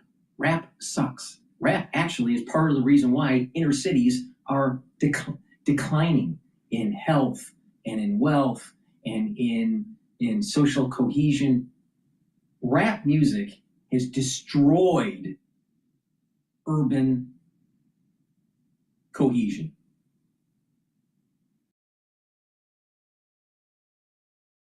It's very tribal, same beat. Now compare rap to like Bach or Mozart.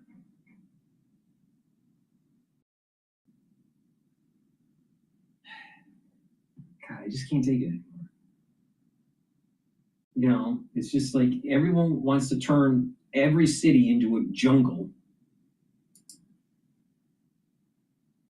of homeless encampments and whether or not they should be cleaned up. But nobody's talking about how this right here should not be an issue at all, yet it is, because the city's laws keep it that way. And now the new mayor wants to go even further, guided by the progressive mindset that allowing someone who needs mental health services to remain in need of those services permanently is the greatest form of compassion one could extend to their fellow man. Never mind that if you or I had a friend, a family member, a son or daughter who we knew was living in the subway in New York City, we would be down there immediately pleading with them and dragging them out if necessary to help them. But that's not how things work in New York, and the entire reason we have homeless encampment sweeps is that the laws here only allow a person in need to receive help for a long-term problem in stints as short as 72 hours, after which the health system predictably fails another New Yorker who returns to the streets. Which brings us to the real reason here. The issue of homelessness in our city could soon become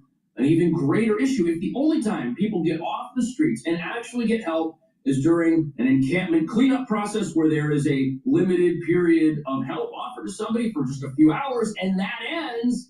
When are people going to get off the streets? Are they going to have to live out there forever? This is a horrifying question we all know the answer to. And the result is virtually guaranteed by our non-intervention laws, which are about to be doubled down on. Laws which have stopped the current mayor from helping folks who need it, even though he's tried to do his best to get people out of encampments, which the city's other programs help maintain in perpetuity. When is this failed experiment going to end in New York City?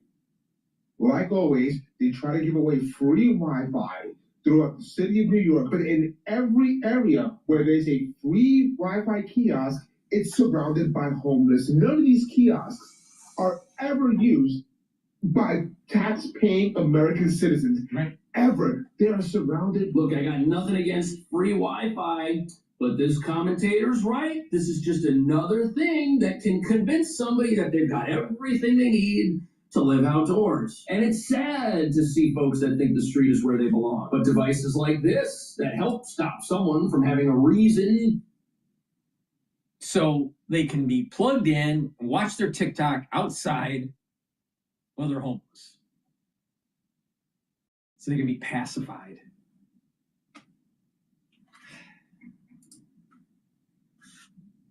For a building where there might be rules to do something as simple as charge their phone, just enable folks to continue down a path that might not be great for them. But the new mayor, he says he wants to stop these encampment sweeps and get rid of them, and he says he's got a new plan. So let's hear what it is and decide if it'll work. Today, Mr. Bondi announced that he's not going to focus on breaking up homeless encampments. A big change from Mayor Adams. Will the shift lead to scenes that have plagued parts of California, like in San Francisco and parts of LA? Yeah, Mike, good question. Bondi clearly believes that won't happen, but his approach will have to be successful. The city's going to have to make major investments in housing, and he believes that affordability is at the root of homelessness. Dearly beloved, we're gathered here today to celebrate. How much should I save for my kids' tuition? You don't have any kids. Not yet.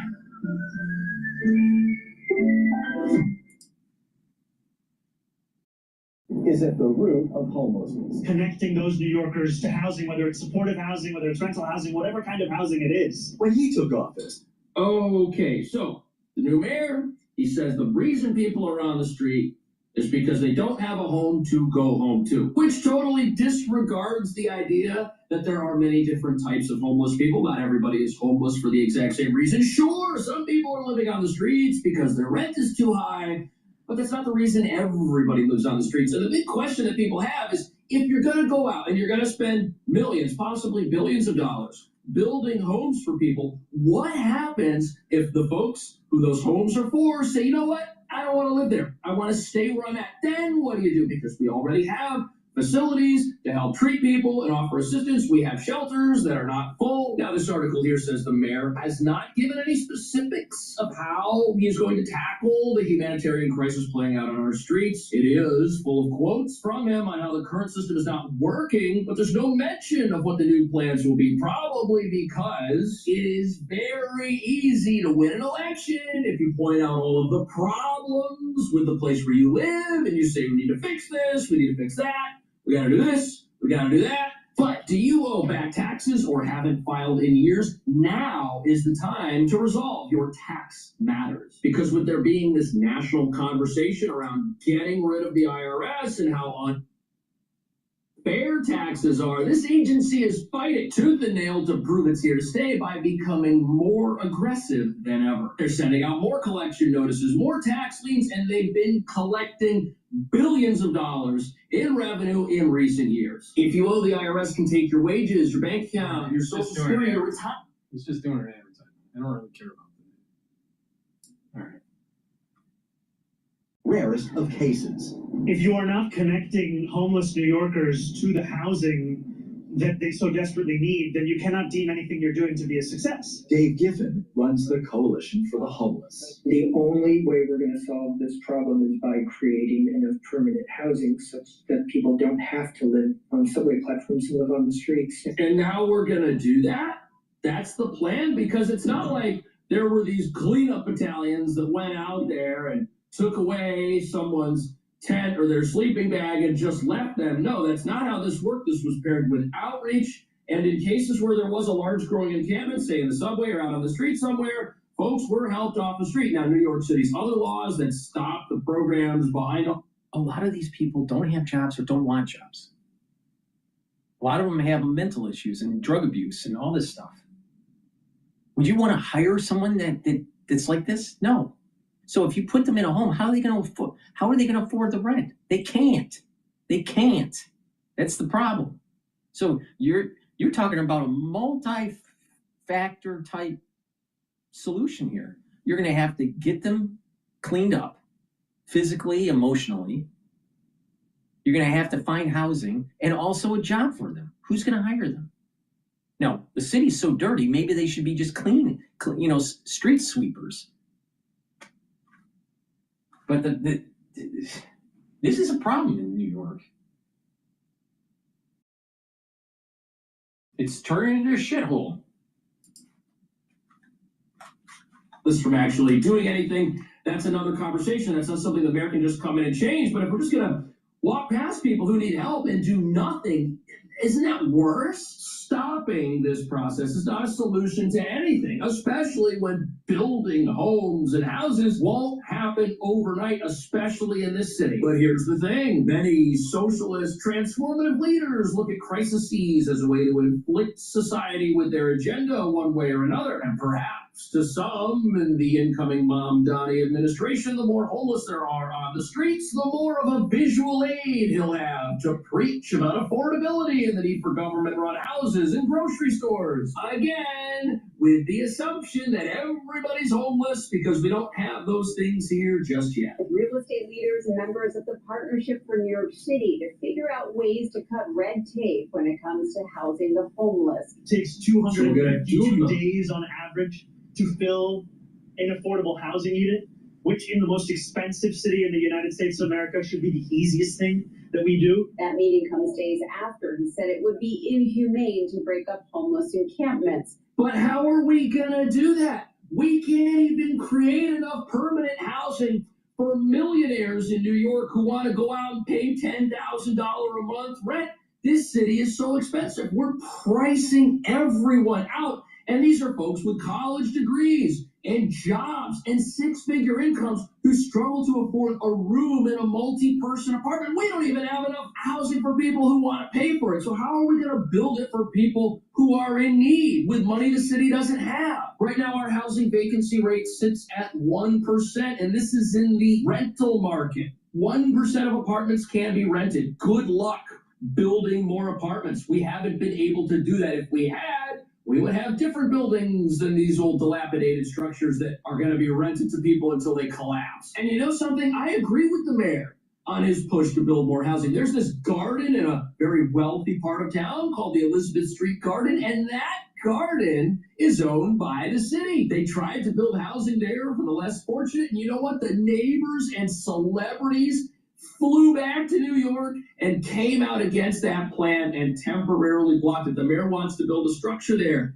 to house people. And you know what? If we've got available space in a city where people live on the streets, since some people do live on the streets because they can't afford a place to live, we should build places for people to live. Absolutely. But here's the thing. When the zoning laws and entrenched interests rule this place and stand in the way of any type of new construction, even for-profit construction, which is why it doesn't get built, the idea that we're going to just doom people to living in a tent in the subway while we figure out where we could build a building for them is just, I just don't know how that's going to work. And the longer somebody has to live on the street, the worse their predicament gets, unfortunately. And there's a whole other problem here. Not every single person on the streets is there because the rent is too high. Not every single person on the streets used to work at a big four accounting firm like Deloitte and couldn't pay their rent and decided to go live in a tent on the streets while they commute to their office in Midtown. No, that's not every single person who's out there, sadly. And building homes for homeless people ignores that reality. It ignores the reality that to some folks, unfortunately, this is a lifestyle that they have chosen. What percent of the homeless would accept? At Capital Group, we take care when crafting our active ETFs so they can make a difference at the core of the portfolio. Because we don't fit molds, we prefer to cast originals. Capital Group, actively different active ETFs.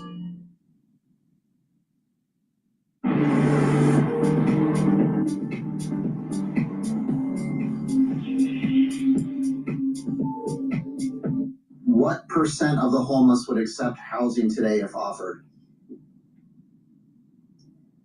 Depends on what type of housing it is. I'd say probably about half. Yeah, I've always said it's about 50%.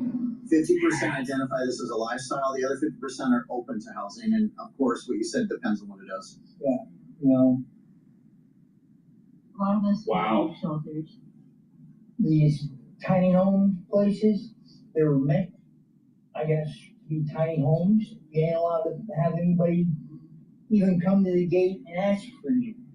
I mean, Okay, so Kevin here works to advocate for the homeless in Portland, Oregon, where they have year-round encampments, even though the weather there is absolutely terrible during the winter. These are the tiny homes that the folks were talking about to get people off the streets, where these folks say, hey, look, I can't live in a place like that. I don't have any freedom. Can't live the way I want. Look at that. You know what? Look at that. Literally, it's the size of maybe 2 or 3 porta potties. Meanwhile, the billionaire Bloomberg keeps on making billions of dollars. I'll tell you, I'm just waiting for the asteroid. Where's the asteroid? I mean, in Hollywood, New York is destroyed almost in every single movie. Where's the asteroid?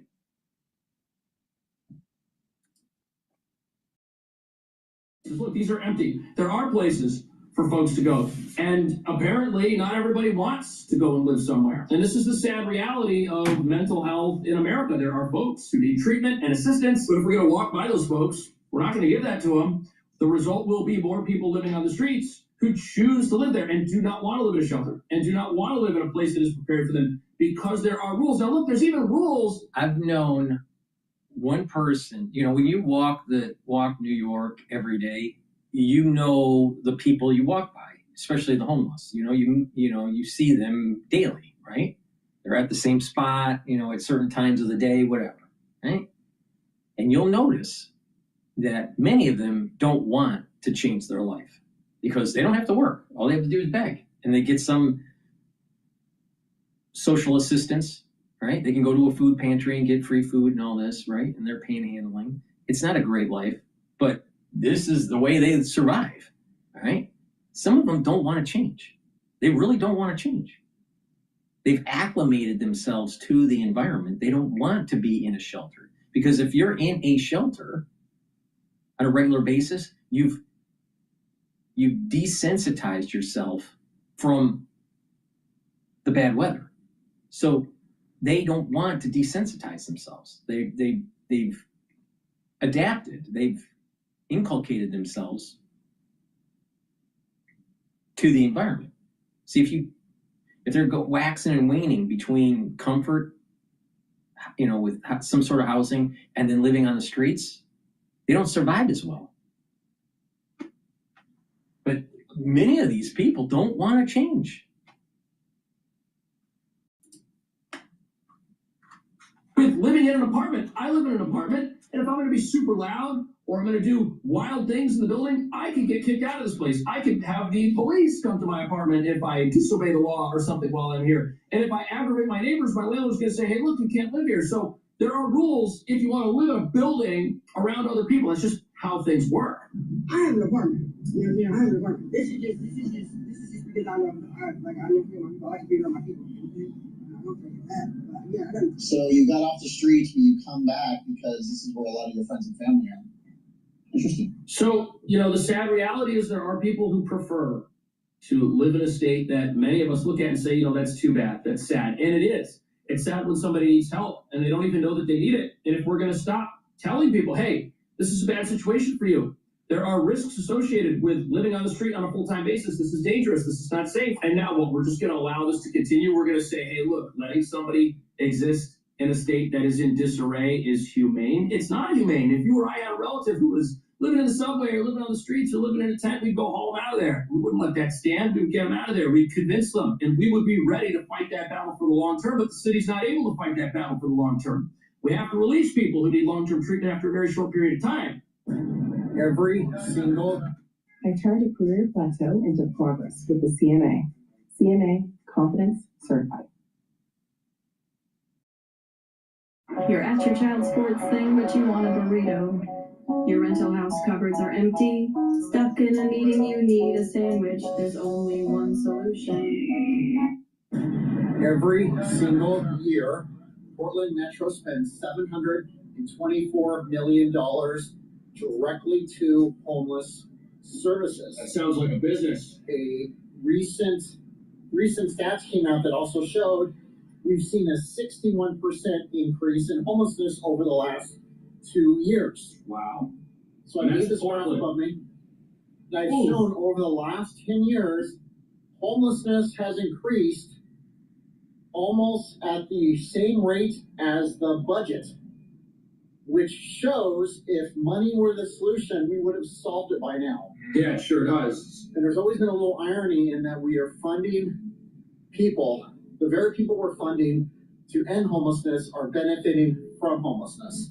And you know what? If there's going to be this new push in New York to build all of these homes and to stop encampment sweeps and to greatly increase the number of people who are homeless living on the streets, that sad situation, that humanitarian crisis, and then to point at it and say, see, this is why we need to build a bunch of buildings. There's going to be all this government money flowing to these well-connected outreach groups who are then going to supposedly build buildings. We'll have to see if that actually happens. Recently, over the last couple of months, we've had a national conversation about fraudsters in other parts of America telling the government that they were going to provide some sort of outreach, that they were going to feed sick kids, provide housing, stuff like that. And they never even did it, and they got the money anyway. So whatever's being set up here is going to be the transfer of massive amounts of money while allowing a local problem to just get worse and worse. It's going to cause unnecessary pain for the people who are in that crisis and also for everybody else who has to live in this city. But it's going to be a visual example where someone can point to and say, see,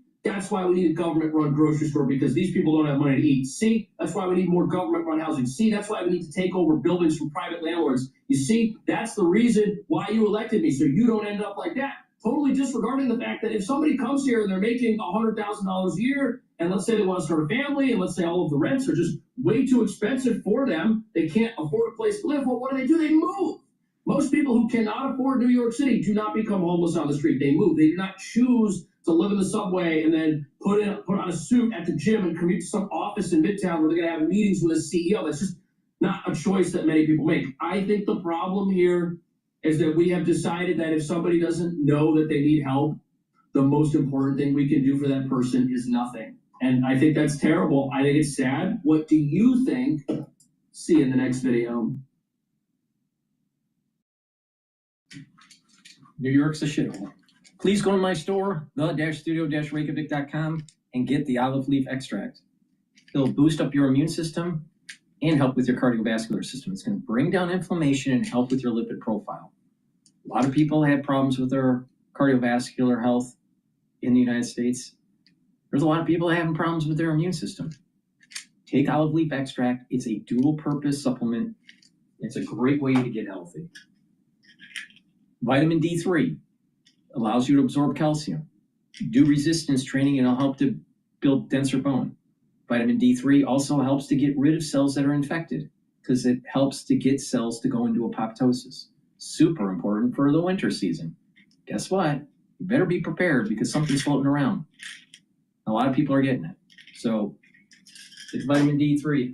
And by the way, you need to detoxify your body to boost up that immune system and help with your endocrine system. Zeolite. Take 3 small drops underneath your tongue, drink filtered water. Do that every day. And what will happen is that zeolite will bind to those toxins, chemicals, and heavy metals and allow you to urinate them out within 6 to 8 hours. Take this every day, and your immune system and your endocrine system will perform better. And when they perform better, you're healthier and you slow down the aging process. All right. Let's take a look at some other news.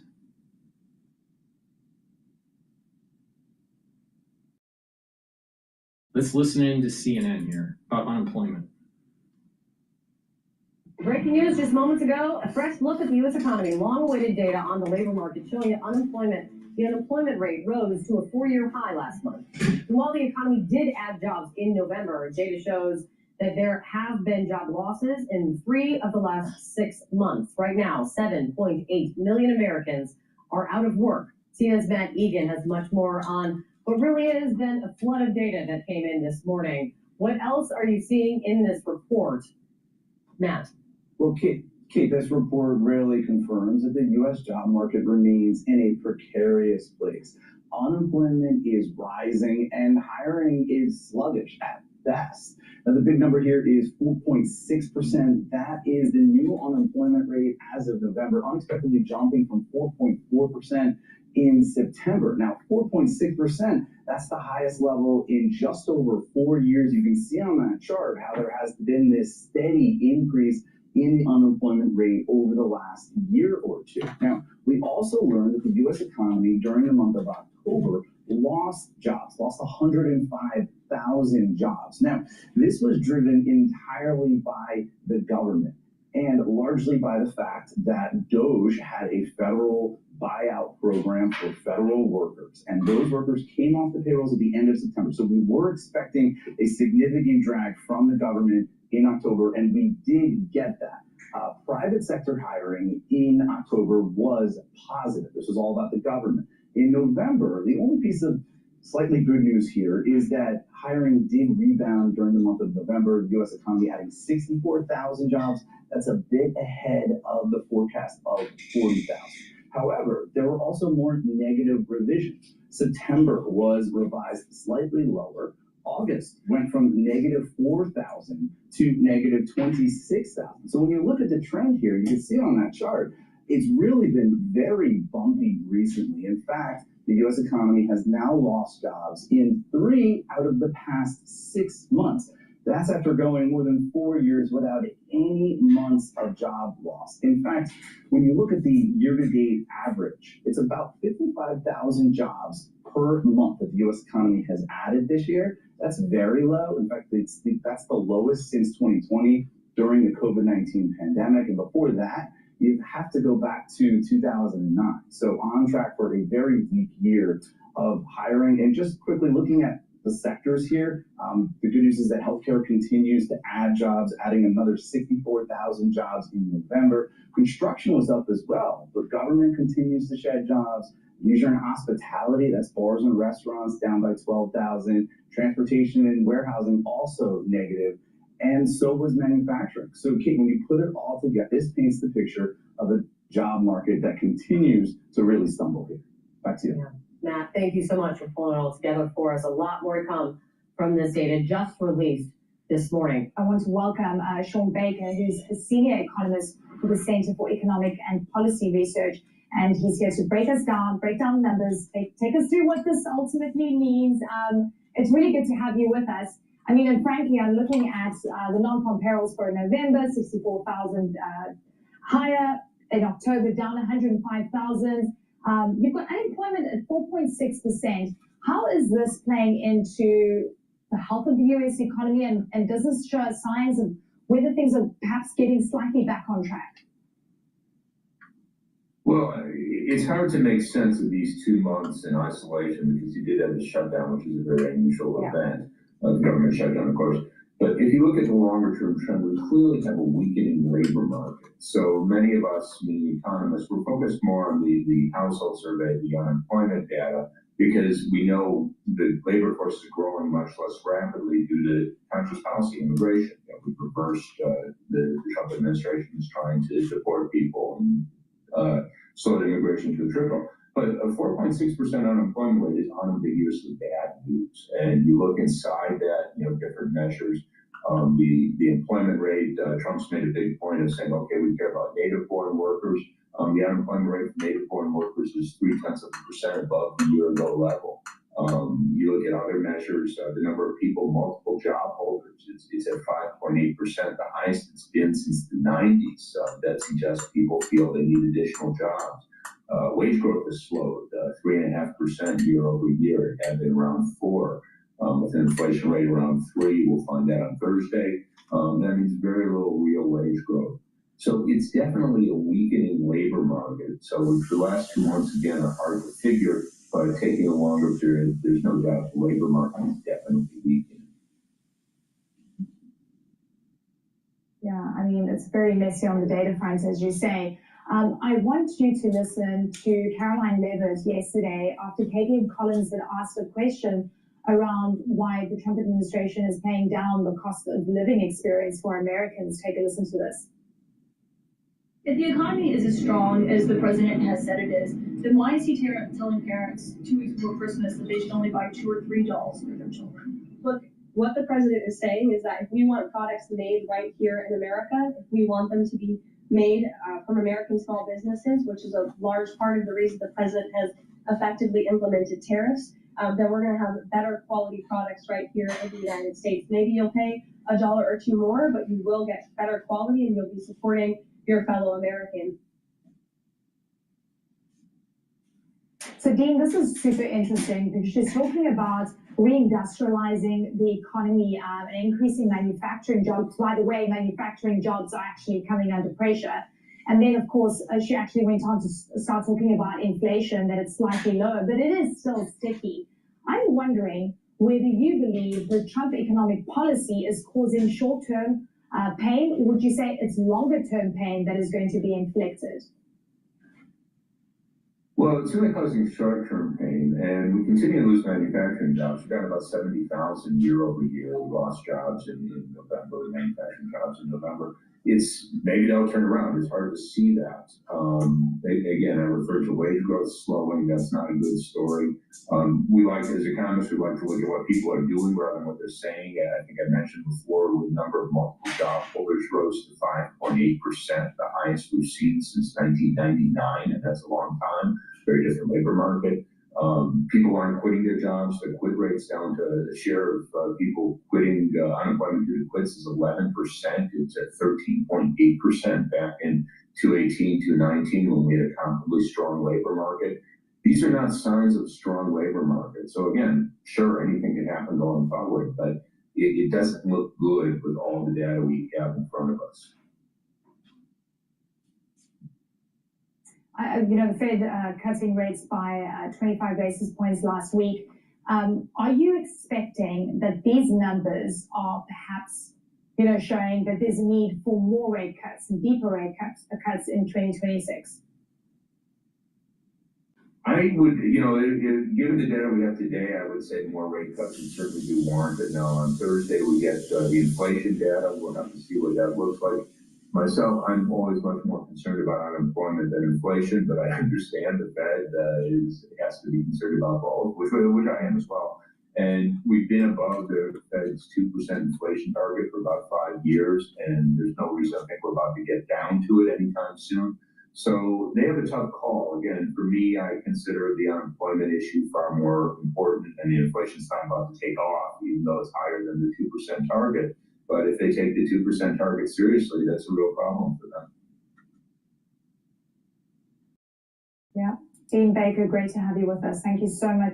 All right, before we listen into Bloomberg, please go to my store, the-studio-reykjavik.com, and get the Gladiator Barley. This will help to build up strength. This stacks really well with that Myotrol that I mentioned earlier. But you take the Gladiator Barley, do some resistance training. It'll help to build muscle. You can use this, especially if you're an athlete, to help build strength for your sport. But this will also bring down inflammation, so you recover quicker from your workout. Bringing down inflammation. It'll also help with detoxifying your body and soaking up free radicals. So that's going to help with your immune system, your cardiovascular system, even your brain. By bringing down inflammation and soaking up free radicals, detoxifying your body, at the cerebral level, your brain will perform better because there's less stress on the neuron. When there's less stress on the neuron, there's more neurotransmitters. The myelin sheath of the neuron will be healthier. So you'll be able to think better. You'll have better positive neuroplasticity. So get the Gladiator Barley, take it every day, and it's a great way to help control your A1C levels. So please go to my store, get the Gladiator Barley. This stacks really well with Boomer Boost, Myotrol, C60, and also it stacks well with Clarity Factor. Remember what I was saying about bringing down inflammation and detoxifying your body, helping with brain function? Clarity Factor also helps with brain function. It gets rid of that brain fog. It allows you to concentrate on your tasks, and over time will help to build those dendritic connections where you'll be thinking faster and your memory will improve. Please go to my store, take this very powerful NeuroStack. You can take it separately. Make sure you drink it with filtered water. You can also take it with the Gladiator Barley. Please go to my store, use discount 5. I want you to save some money. Get healthy this year and into next year and years to come, because if you take charge of your health and you apply a holistic approach, proper diet, exercise, supplementation, proper sleep, learning new things, when you approach this holistically, you will slow down the aging process. You will be healthier, especially into your geriatric years, and you won't rely on the healthcare system as much. You will save money in the long run. Now, you need to take charge of your own life because no one else will. I'm not going to take charge of your life. The government's not going to take charge of your life. The only one that's going to do it is you. So we're at the end of the year. It's a great time to start if you haven't started already. Please go to my store, get the Clarity Factor, get the Gladiator Barley, use discount 5. You get $5 off any order. And if you spend $100 or more, you get a free gift until supplies last. I want you to get healthy because a healthy society means a more productive society, a happier society. And if you've been paying attention to the news, we spend way too much on healthcare with poor outcomes. I just gave you the solution to the financial problem in healthcare and also the outcomes. It's really simple. All right, let's listen into Bloomberg for a little while. Or for somebody like Kraft Heinz who spent my lifetime getting me to, brand up with Cheese Whiz or something. I mean, now no store brand. That's going to be a problem. I mean, consumers are definitely under pressure. They still need to buy food. And one of the things they do is turn to more affordable food. And often private label is an enticing option. Interestingly, we are seeing that more on the food side than on the beverage side. Yeah, that's true. Yeah, I guess people are willing to pay for beverage, but I mean, I think about, especially on the food side, it's that nutritious protein. Everyone is obsessed with ingesting protein and making sure that whatever they are eating, if they are on Ozempic or something else, that it's going to add to their, their healthfulness rather than, kind of take away from it. What are these companies doing in terms of competing better against those startup brands? Are they looking to acquire them, for instance? Yeah, for sure. In some cases, we saw PepsiCo acquire Poppy, the prebiotic soda brand this year, and Siete grain-free chips. So they are, in certain instances, acquiring some of these companies. And if you do proper diet, proper supplementation, and home cook, stay away from processed foods, and you do some good home cooking, you will be much healthier. You won't need Ozempic. See, a lot of this crap that people buy that's processed, it affects your gut. It affects your immune system. It affects your overall health. It has too much sugar or salt or both. Home cooking, proper portions, healthy ingredients. And you don't have to, you spend less money by home cooking than you would by buying processed food. You would save money if you just don't go to the restaurant and you home cook. I mean, come on. And it's just healthier. It's just healthier.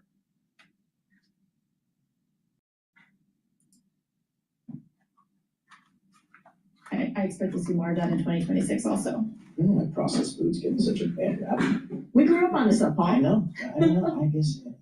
We'll see. Times have changed. Yeah, times have changed. All right, Christina, thank you so much for joining us. Christina Peterson, food industry reporter for Bloomberg News, again, joining us here in our studio, talking about Kraft Heinz getting a new CEO. Let's get back to these markets here. We've got the sell-off. We've got the stocks trading pretty much at their session lows here. The S&P off a little more than 0.5%, and NASDAQ off about 0.4%. But it's been a heck of a year for folks that have had the courage to be in the market, as Tom King would like to say. But what do we do for 2026? Let's check in with Robert Schein. He is Chief Investment Officer at Blank Schein Wealth Management. Robert, again, stocks, mid to high teens returns, bonds, high single-digit returns for most of it. Even, commodities been ripping, gold and silver and all that kind of stuff. What's the outlook for 2026? What's the conversation you're having with your clients these days? It's been a great year for 2025. I believe that we will see the Santa Claus rally play out as year-end closes. And for 2026, we see it's all about earnings. Earnings continues. We could see earnings growth not only from technology, but we're also now welcoming the broadening out, and the other sectors, the other 11 sectors, basically 9x energy, are really a backdrop story where we're seeing double-digit earnings growth in some of those sectors. So that could lead into a quality year as long as earnings can stay consistent.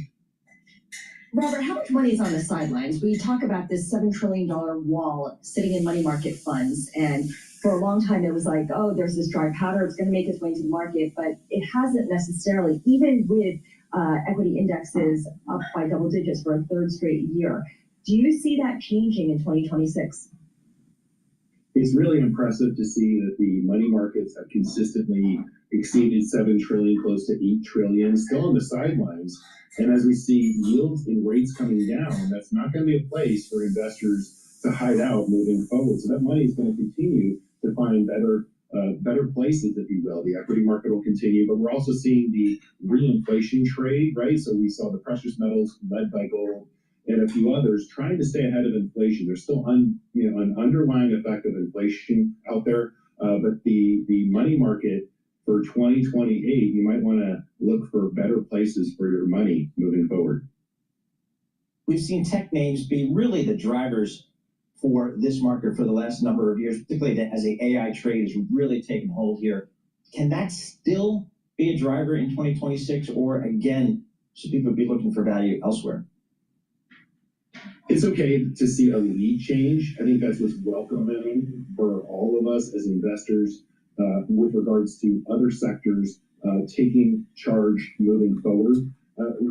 Don't get me wrong, we're still going to see double-digit growth rates out of, let's say, the Mag 7, but there are 493 other companies in the S&P 500 that are now seeing some sort of wind in their sail. And next year, we have one big beautiful bill that's going to put $150 billion of tax relief starting January 1 in the hands of the consumer, and that's going to lead to working its way through other sectors, not just technology in the economy. Yeah, I mean, within equities, it can often feel like there is just one sector, and that's big cap tech. But you move away from that, and there's a lot of excitement, or there was a lot of excitement about crypto, about private credit. How are you thinking about crypto? Bitcoin's trading at 88,000 right now. Remember, not too long ago, people were saying it was going to trade at 150, 175, 250. Crypto is highly volatile, and it's a bunch of whales manipulating the market. The average person is going to have a hard time making money in crypto and going forward.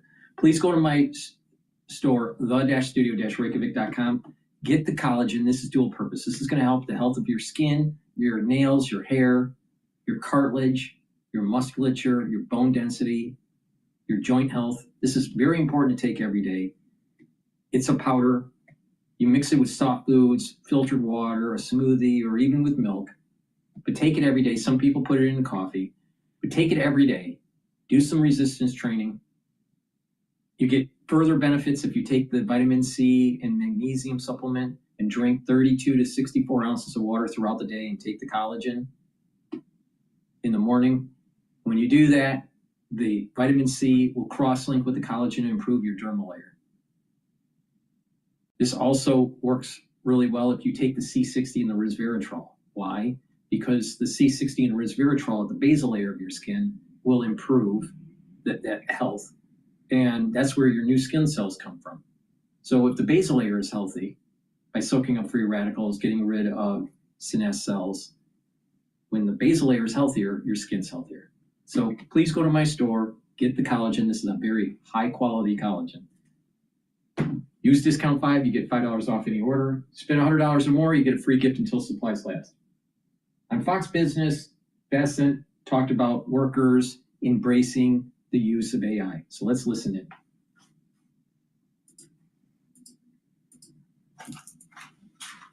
Giving Americans a boost in the new year with a new tax refund of up to $2,000 by early next year. The payout coming from recent tax changes and tariff revenues, with as much as $100 to $150 billion flowing back to taxpayers in the first quarter of 2026. The White House says it expects this to be the largest refund season on record. I am with the Treasury Secretary this morning, who's also the IRS Commissioner, who is also the guy who's holding it all together. Secretary, what can you tell us? You see all the data. What can you tell us about the upcoming tax season and what we're going to see in terms of our returns? Yeah, so Maria, let's go back. The one big beautiful bill was passed on July 4th, but for working Americans, it was retroactive to the beginning of the year. Most taxpayers did not change their withholding, so as a result, we're going to see very substantial 100 to 150 billion of refunds in the first quarter go directly to Americans' pockets. So the sooner they file, the sooner they'll get them. Our estimate is it could be 1,000, 2,000 per household, depending on the number of workers. Wow, that is a big deal. So, Secretary, you talked about this additional money from the tax code that we're getting. You talked about the impact of the big, beautiful bill. Sounds like you think we're going to get a real economic boost for the macro story in the first or second quarter. Is that what you're saying? Yes. I think it's going to they start lifting off in the first quarter and the second quarter. And you know, Maria, the other thing, when I started my career on Wall Street in the 80s, people used to focus on trade. Were we building more in the U.S. or were we importing more? We're seeing the trade deficit drop too. So the trade deficit drop means more production in the U.S. So I think that's something that economists are going to have to start looking again, thanks to President Trump after 40 years. Well, you're proposing a major shift now in how the government approaches financial stability by re-examining crisis-era rules, moving toward a more flexible regulatory framework. This could not be more important. I know President Trump thinks that deregulation is arguably even more important than tax cuts. Yes. Well, they go together, and the tax cuts allow corporations, but more importantly, working families to keep more of what they get from the deregulation. And the deregulation allows us to have substantial growth without inflation. What caused the inflation under Biden was they did this gigantic spending, this series of gigantic spending bills, but then they constrained supply through over-regulation. So what we've done, I chair something called FSOC, the Financial Stability Oversight Council, and these 2008, 2009, 2010 financial rules were too tight. They have hamstrung the American financial system. It was time for a change. We're going to be safe, smart, and sound in terms of our deregulation, but we have to take the financial system out of this straitjacket. Yeah. This substantial increase in private credit, which is outside of the regulated banking system, that tells me that the regulated system is too constrained and has not been able to compete with those who aren't regulated. So we're leveling the playing field, and I believe that we can do that in a way that creates trillions of dollars in credit for this very strong economy we're going to see, and it will be non-inflationary. Secretary, let me move on to China, because we are worried that they are not sending the rare earth magnets that we need in this country. You said to me a month ago that you thought we would have a signed document on a trade deal with China very soon. Where are we with this, and do you trust that in fact they are going to flow these rare earths even to companies that are tied to the U.S. military? So Maria, it's trust but verify. Thus far, the Chinese have done everything. We negotiated a deal in Kuala Lumpur with my counterpart, the Vice Premier, President Trump, and President Xi had a very robust discussion in Busan, Korea. And Maria, the good news is President Trump respects President Xi, but more importantly, President Xi has great respect for President Trump. And that is new. That is not like the previous administration. Previous administration was all bark, no bite, which is very dangerous geopolitically, very dangerous economically. And the Chinese have lived up to every part of the negotiation thus far. Well, the president's going to be meeting with Xi Jinping in April. What more do you want to see China agree to? Well, what we would like to see is them to begin rebalancing. The world cannot have a China that has $1 trillion trade surplus. That's just not possible. So they need to increase their domestic consumption. Many of our allies, early in the summer, when we put up the tariff wall, I told the Europeans, the Australians, the Canadians, the Brits, Koreans, and Japanese, I said, look, this flow of high-end goods from China, the global South cannot take all of that It's coming to your shores, and now they're being overwhelmed by this never-ending supply of Chinese goods. And I think it behooves the Chinese, we could do, as Ray Dalio would say, a big, beautiful rebalancing together. President Trump wants to bring back more manufacturing. The Chinese need to consume more. If we could do that together, it'd be a very good equilibrium. Secretary, you're doing so much. In addition to all of this that you're doing in terms of growing the economy and ensuring that we've got stability here in America, you're also dealing with sanctions on Venezuela, sanctions on Russia. What's the most sort of crushing sanctions? And do you think sanctions actually work? Sanctions applied fulsomely, robustly, do work, but I think what's happened over the years is we've been very lazy on sanctions. So with my Treasury Department, we go in, we have a clear objective. We believe if we do these sanctions, this will happen. We look at it 90 days later, are we achieving our objective? Because the thing with sanctions, Maria, is you just create new markets. You sanction Russian oil, and then the ghost ships start appearing or disappearing. You're trying to cut off Iranian oil, same thing. So, a good sanctions regime, you always have goals, and you constantly reevaluate whether you're meeting the goals. For instance, on Venezuela, we had Venezuelan oil had been sanctioned for years, but now President Trump has taken the initiative. We are cutting off the narco boats, and for the first time, we have now directly boarded ships carrying Venezuelan oil, right. And the oil's sanctioned, and that's the authority under which we take it. And I think the Maduro regime is on the ropes. Secretary, with all of this that you're dealing with, is it fair to say that you're going to put the IPO of Fannie Mae on the table for a little while? I mean, is this off the table right now? It's not off the table. That we're working on it very deliberately. As I told you when I've been on here before, Maria, we have several goals. The first goal and the guiding principle is that the spread between mortgages and U.S. government bonds in any IPO scenario has to remain the same or come down. Then we want to get the maximum amount of value, and we want to create the best shareholder base. So that's still moving forward. So it's going to be done next year sometime? Sometime. All right, real quick before you go, this is my final question here. There's a story in the New York Times. Here's the title. Now it can be told Nancy Pelosi resisted stock trading ban as wealth grew, fueling suspicion.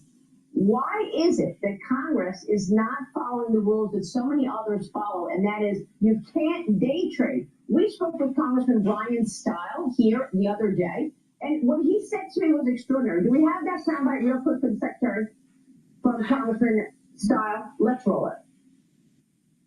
There should be no...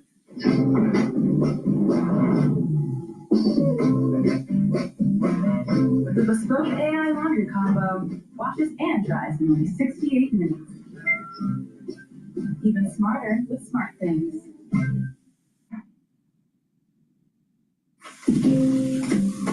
Someplace helps me get my money right to achieve my ambitions, like saving for a better swing. Loosen that grip. With SoFi, I earn more money on my money and pay no account fees. There should be no instance where elected officials are making money off of insider information. If you want to trade stocks, there's a place for that. It's called Wall Street. We have an opportunity to prevent members from day trading, profiting off of insider information. But we have to also make sure that we have individuals who have had successful business careers are still able to come to Capitol Hill. It's my view that we need more people with business experience in Washington who are willing to serve this country. Congressman, do you believe that members of Congress are day trading? I think there is clear evidence that people are day trading, and I think the appearance of that impropriety is a risk to the integrity of the institution. You can look at the returns and you see massive numbers of trades. We had a United States senator who was the head of the Intelligence Committee who sold their entire portfolio except one stock in the lead up to COVID. And so I think we see this time and again, and it's a reduction of the integrity of the institution, and it is why it is so absolutely essential that we put in place rules of the road that make it clear that elected leaders cannot profit off of insider information. And I'm of the belief that we can pass that legislation. Oh my God. members of Congress are day trading? Honestly, I did not know that. Well, Maria, I don't know about day trading, but that's what he said. But if anyone wants to go to the Treasury X account, my account, we posted a study on congressional trading, and it shows why they outperform. They outperform for two reasons: because they have access to corporate executives, and they have inside information, or two, they have inside information because they know the direction of legislation. And you look at these Pelosi returns, and I'm copying it, but since she came in 1987, her husband's returns are something like the 16,000% versus 2,500% for the S&P. You look at Senator Ron Wyden, he makes Nancy Pelosi look like a piker. I think he had 125, 130% return. All those stocks were bought during COVID. But we at Treasury, we in the administration have very strict rules in terms of what we can own. And it is unbelievable to me. When I had my private fund business, we were not allowed to own individual stocks. You could make a lot of money betting on the United States through indices. We had trading rules. You could do ETFs, you could do index funds. Exactly. So this is why, exactly as the congressman said, this is why the American people hold Congress in such low esteem. They believe that it's an insider's game. I believe that it would help the institution. It would refocus and people come to Congress and to the Senate, to the House and the Senate, to do good for the American people. Yeah. And it behooves them and their status as great Americans and great patriots to end this now. Unbelievable. I mean, are you surprised at when you see all of this stuff? You've got insider trading potential. You've got attacks and smears against good people. You've got, this threat to democracy on so many levels. And then they say that President Trump is doing that. And yet they are winning the messaging argument on affordability. How is that possible?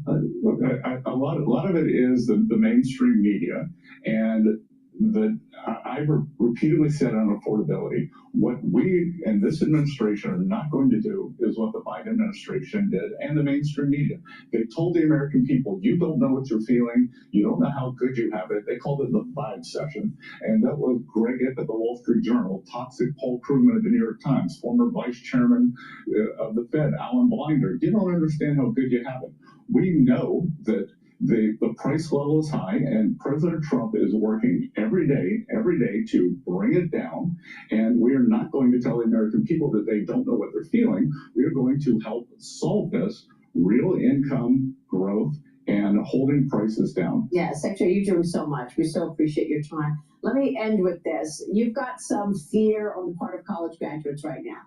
You've had an incredibly esteemed career from Wall Street to Washington. If you were graduating right now, Secretary, if you're looking ahead to the new year and the new 5-10 years of this revolution of AI, what job would you go into? Would you choose a different sector? Well, I don't know what job I would go into, Maria, but I can tell you I would be trained up in AI, because the real thing that college kids can do, that if you remember during the internet boom and the aughts, it was the college graduates were digital natives. They were facile with devices, with machines, with the internet, like you and I never will be. So what I would do is become an AI native and make the value proposition to any employer. This is how I can help you implement this program. I'm not afraid of AI. I had the CEO of one of the largest credit card companies in, and I said, tell me seriously, do you think AI is going to hurt your hiring? He goes, no, we're just going to hire in different areas. With customer service and maintenance, we'll have fewer employees, but in content creation and other areas, AI is going to help us. We'll hire more, and we'll do the better product with highly trained people. So my message would be, become an AI native. Great advice, and thank you for taking that on. Mr. Secretary, thanks for your leadership. Thanks for your time this morning. So we're going to go to Fox News about Rob Reiner. But before we do, please go to my store, the-studio-reykjavik.com, and get the digestive enzyme complex. This is super important, especially if you're 40 years of age or older. This will help to break down your carbohydrates, proteins, and lipids, reduce the load on your pancreas, help with your digestion. This has bromelain in it. It'll help to break up clots, and the proteolytic enzymes in digestive enzyme complex will help to break up glycoproteins. Super important during the winter season. So, get the digestive enzyme complex. In addition, if you are an athlete, take the digestive enzyme complex so you're breaking up your pre or post-workout fuel source and reducing the load on your pancreas. And vitamin B complex, super important to take if you're 40 years of age or older. Why? Vitamin B complex will help with the health of your mitochondria so you have more ATP. The first 4 B vitamins, B1 through 4, will help with the electron transport chain and increase your ATP. So your cells have more energy and perform better. Vitamin B complex increases your cellular metabolism, so your tissues are healthier and functioning, and vitamin B complex helps to protect your neurons through vitamin B12. So please, go to my store, get the vitamin B complex, get the digestive enzyme complex, use discount 5, all caps, discount the number 5, get $5 off. If you spend $100 or more, you get a free gift until supplies last. Open a whole new world of fascinating places and people for just $29. Come on, too many.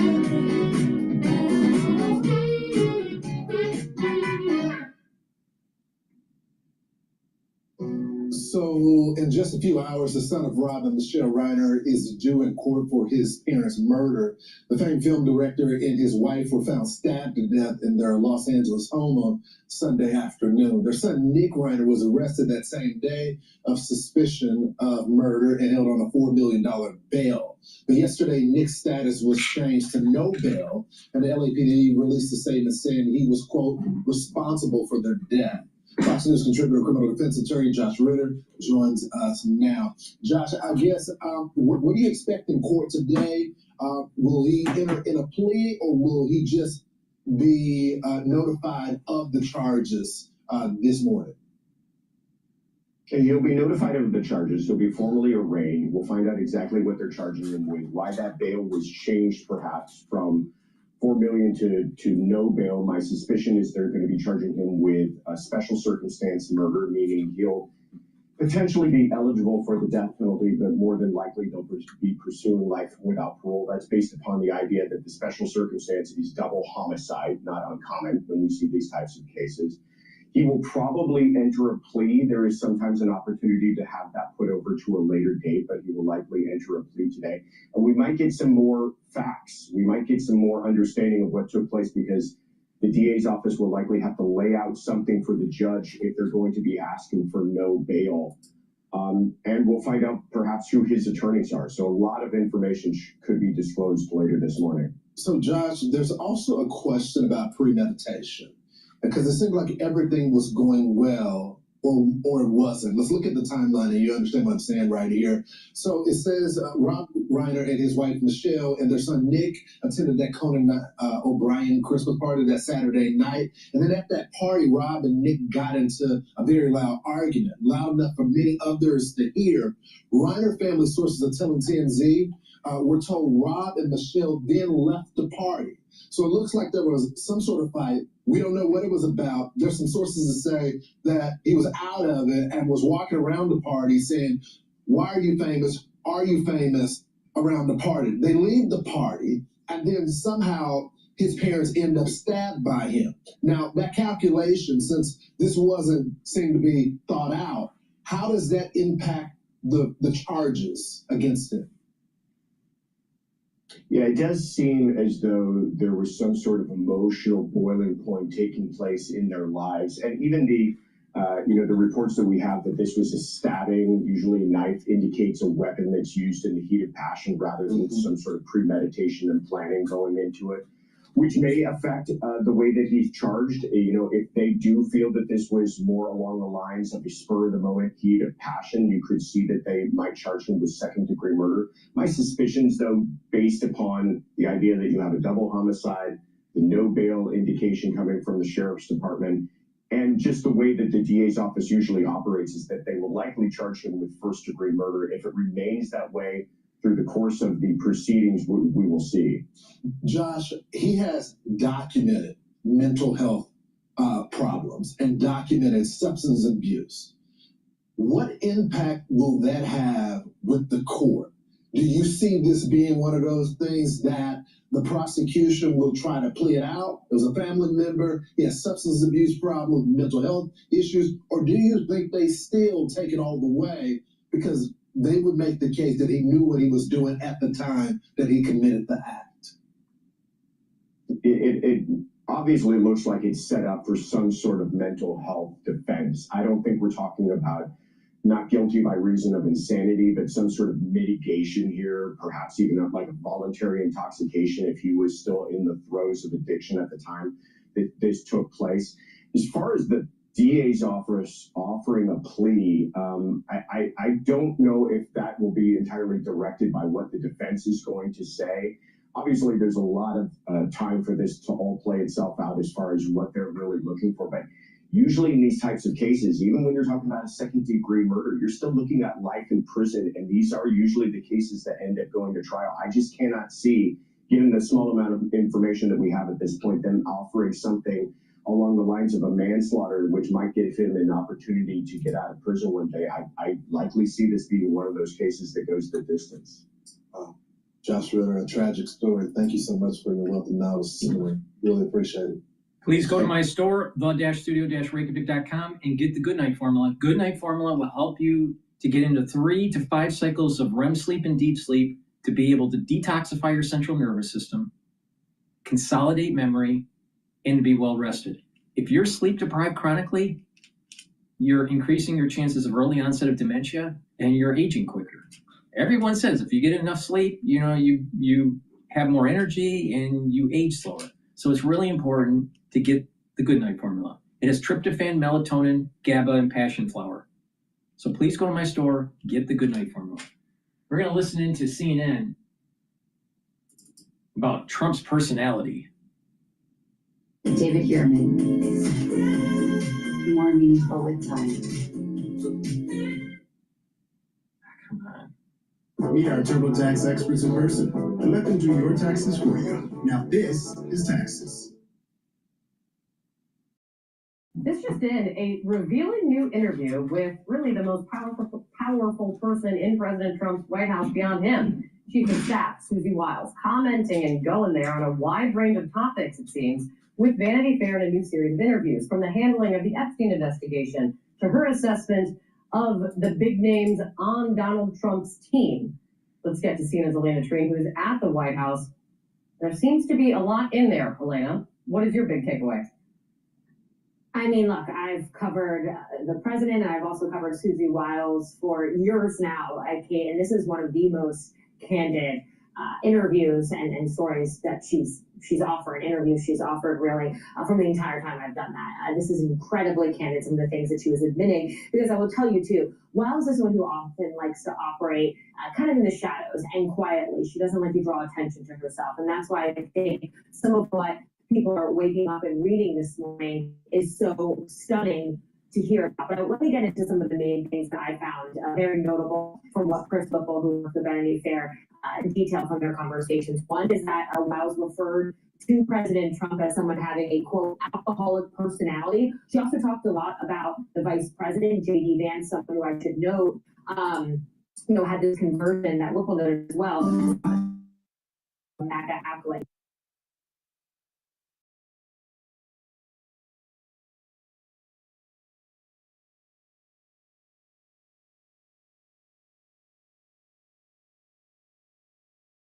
That vote is, quote, a right-wing absolute zealot. And then she also talked about a number of different things. One, she talked about Pam Bondi, the Attorney General, someone who was one of her closest friends, I should note, in this administration. She argued that Bondi, quote, completely whiffed the handling of the Epstein files. She also talked about how the president, who came in and offered a series of pardons to really roughly 1,000 people who were convicted for their crimes on January 6th, she essentially admitted that she had urged the president not to pardon those who had committed violent crimes on January 6th and on the Capitol attack. She also talked about how she disagreed with him sometimes when it came to tariffs, saying that she had urged him to delay some of the tariffs that he ultimately announced. And it goes on. There's a lot of other areas where she kind of talks about kind of disagreeing with him, but also ultimately her role is as a facilitator rather than, past White House chiefs that we've seen, notably people like John Kelly during the president's first administration, who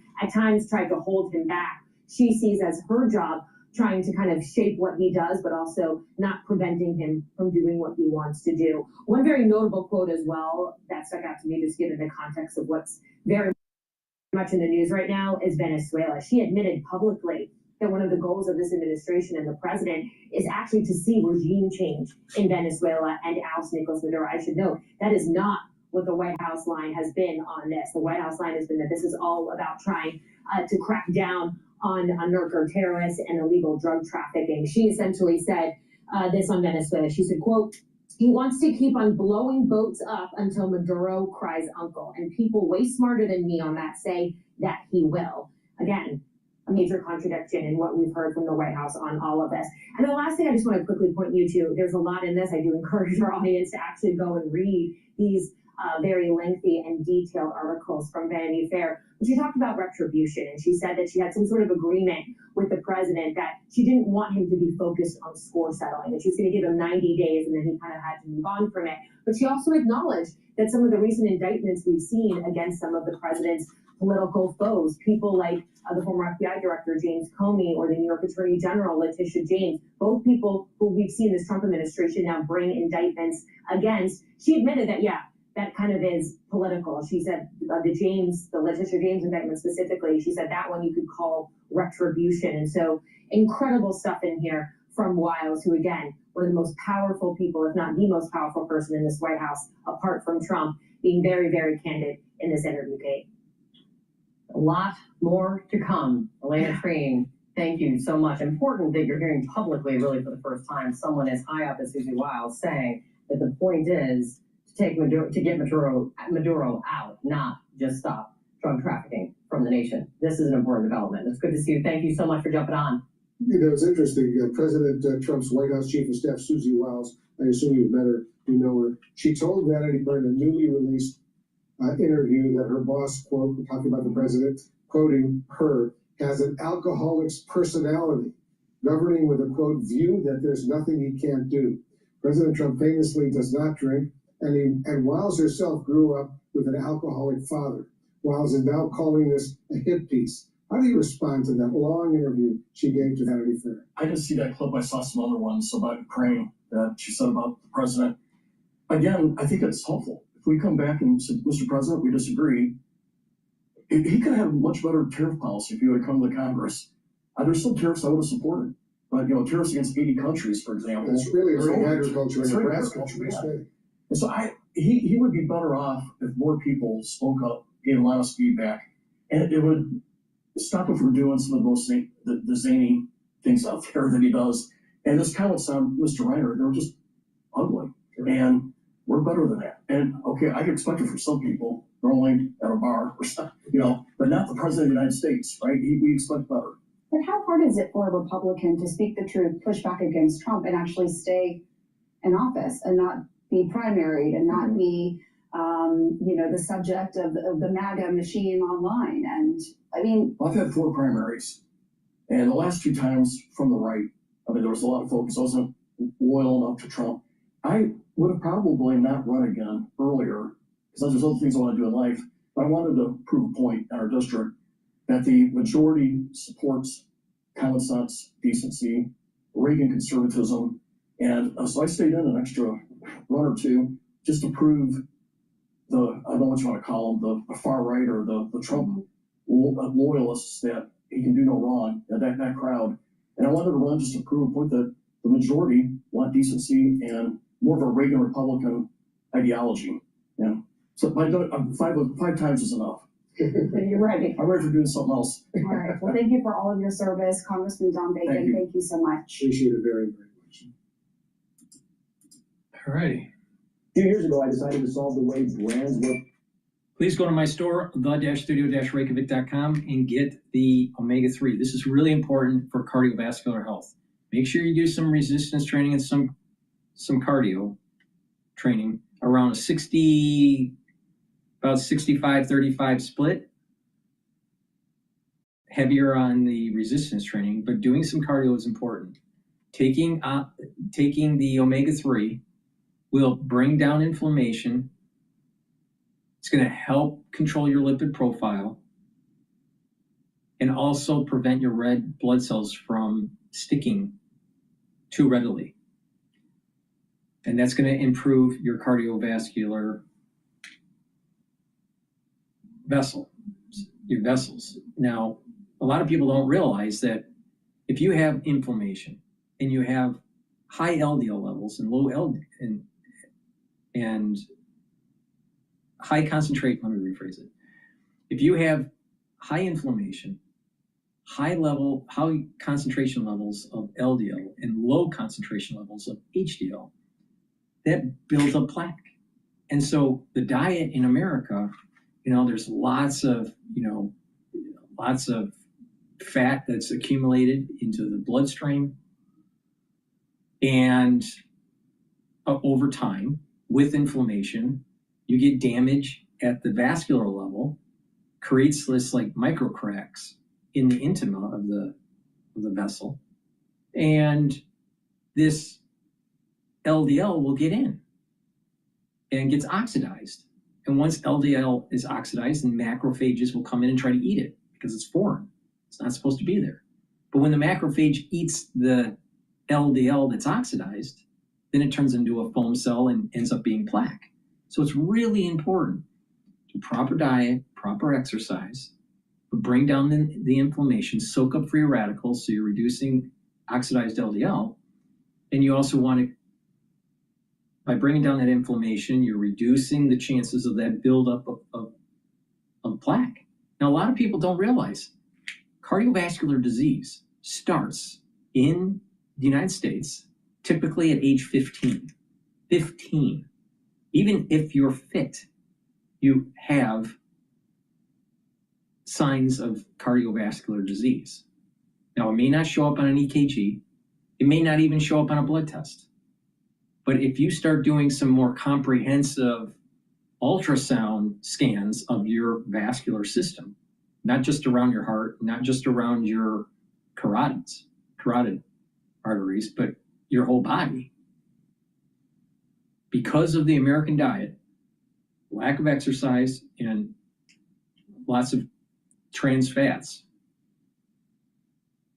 triglycerides and fatty acids floating around, that there are these, what is called a yellow streak. And those yellow streaks are within your vascular system. And over time, it builds up plaque because that's where the first damage starts. Remember what I said? It's that inflammation with poor diet that will lead to these micro tears in the intima of the blood vessel. And then over time, because you have these triglycerides and fatty acids floating around and accumulating, all right, that you start ending up having higher concentrations of LDL. Well, when you have higher concentrations of LDL and the inflammation where the intima is damaged, eventually those get oxidized and build plaque. So you want to bring down that inflammation and come to the realization that everyone in the United States, if you're 15 years of age or older, you already have cardiovascular disease and don't even know it. It's asymptomatic in most cases. That's just a fact, right? Most people don't realize that. Almost every person age 15 or older already has cardiovascular disease. Now, there's just different levels of it. Some people just have yellow streaks. Other people start building up calcium deposits and plaque deposits. That's the reason why when you're 50 years old, you want to do a calcium screening. But if you reduce inflammation and you reduce your lipid profile for LDL, you're going to reduce the chances of further plaque buildup. Oxidized LDL plaque and calcium. Super important. Bring down that inflammation, control your lipid profile. Increase your HDL levels, lower your LDL levels. And that's what omega-3 does. And that's the reason why taking omega-3 is so important in the United States. Now, people don't realize this, but if you're 15 years of age or older, you already have the early signs of cardiovascular disease or worse.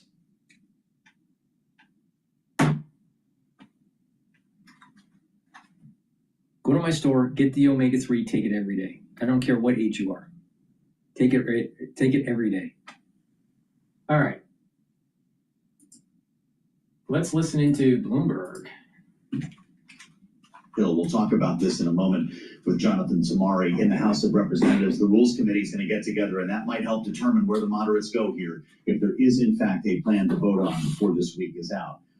Hold your breath on that one. As the Defense Secretary, the Secretary of State, and the Chair of the Joint Chiefs make their way to Capitol Hill to brief all members of Congress on what's going on in the Caribbean. We'll talk about that a bit later on as well. But the town waking up this morning to the Vanity Fair interview with Susie Wiles. If you haven't gotten your hands on it yet, we'll get into this with our political panel a little bit later on this hour. The Chief of Staff, said by many to be the second most powerful person in Washington, D.C., speaking, in some cases out of school, although she said after this came out that it was a hit piece. We'll get into this a little bit later on.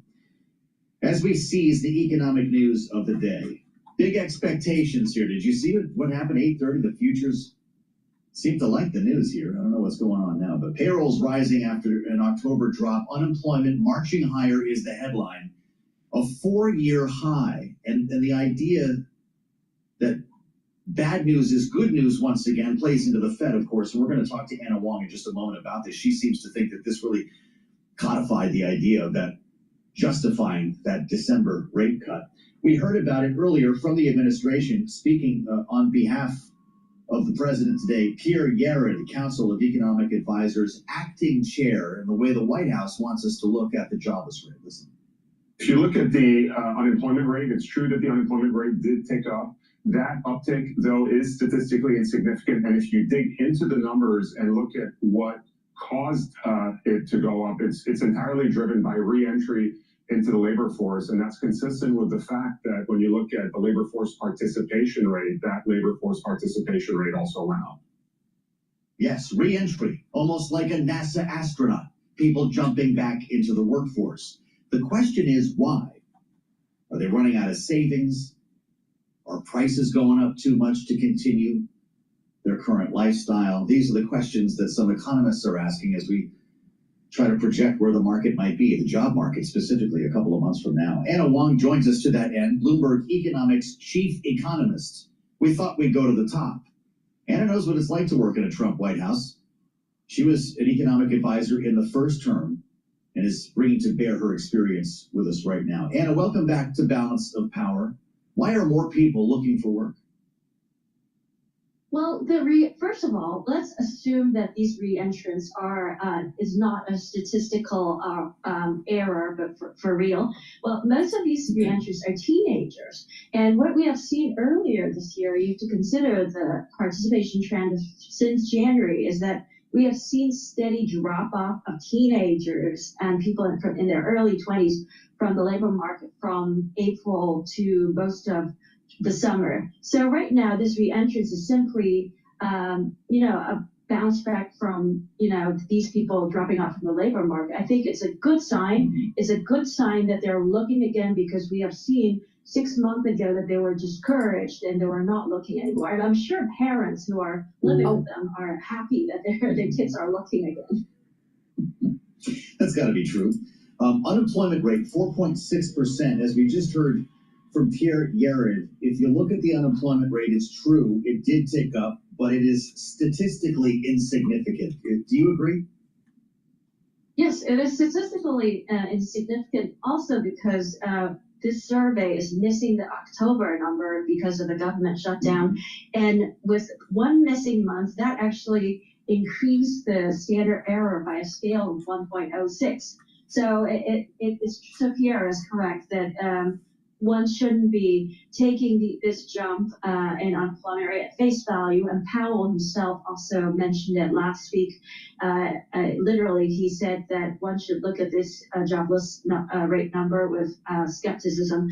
That said, I will also say that one other reason why the bond market probably dismissed this jump in unemployment rate was that another key factor is a rise in temporary layoff. So the temporary layoffs increased by 171,000, and these people are expected to return to the jobs within 6 months. So you could see that some of this jump in unemployment rate will revert in 6 months' time. Mm-hmm.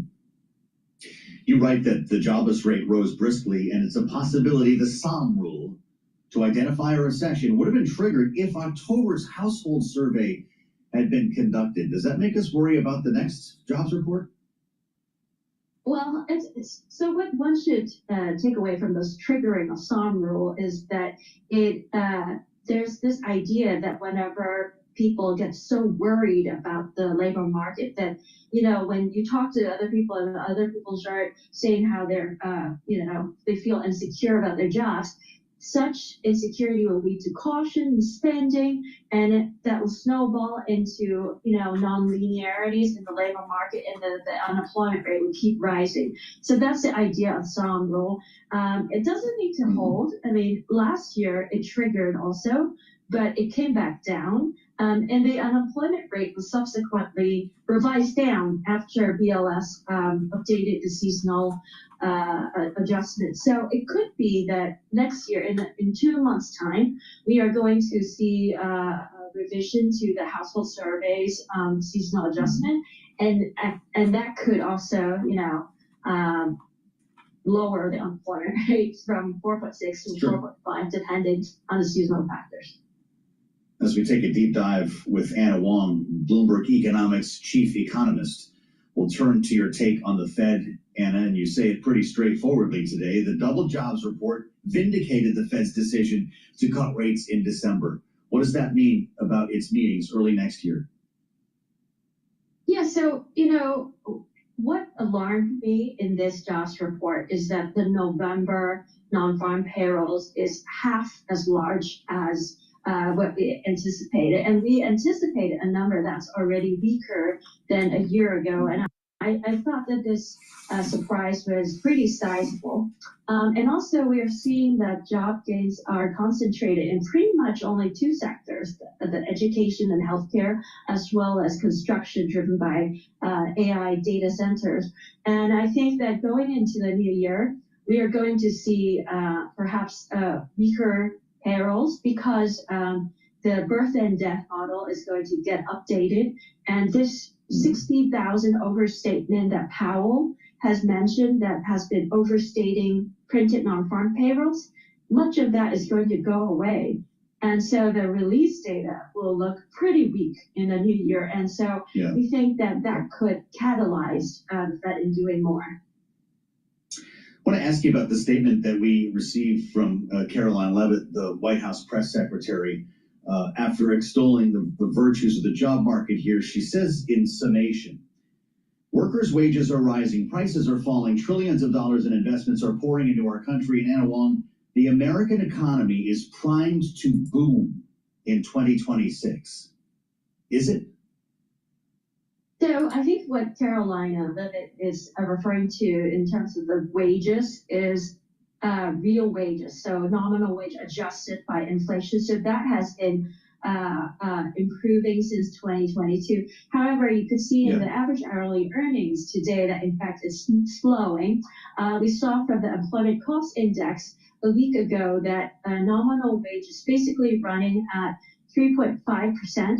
So adjusted for inflation, basically the underlying pace of core inflation is running at about 2% right now, just at the Fed's target. Right. In terms of the boom in 2026, I think most economists would agree that a lot of headwinds this year is turning into tailwinds.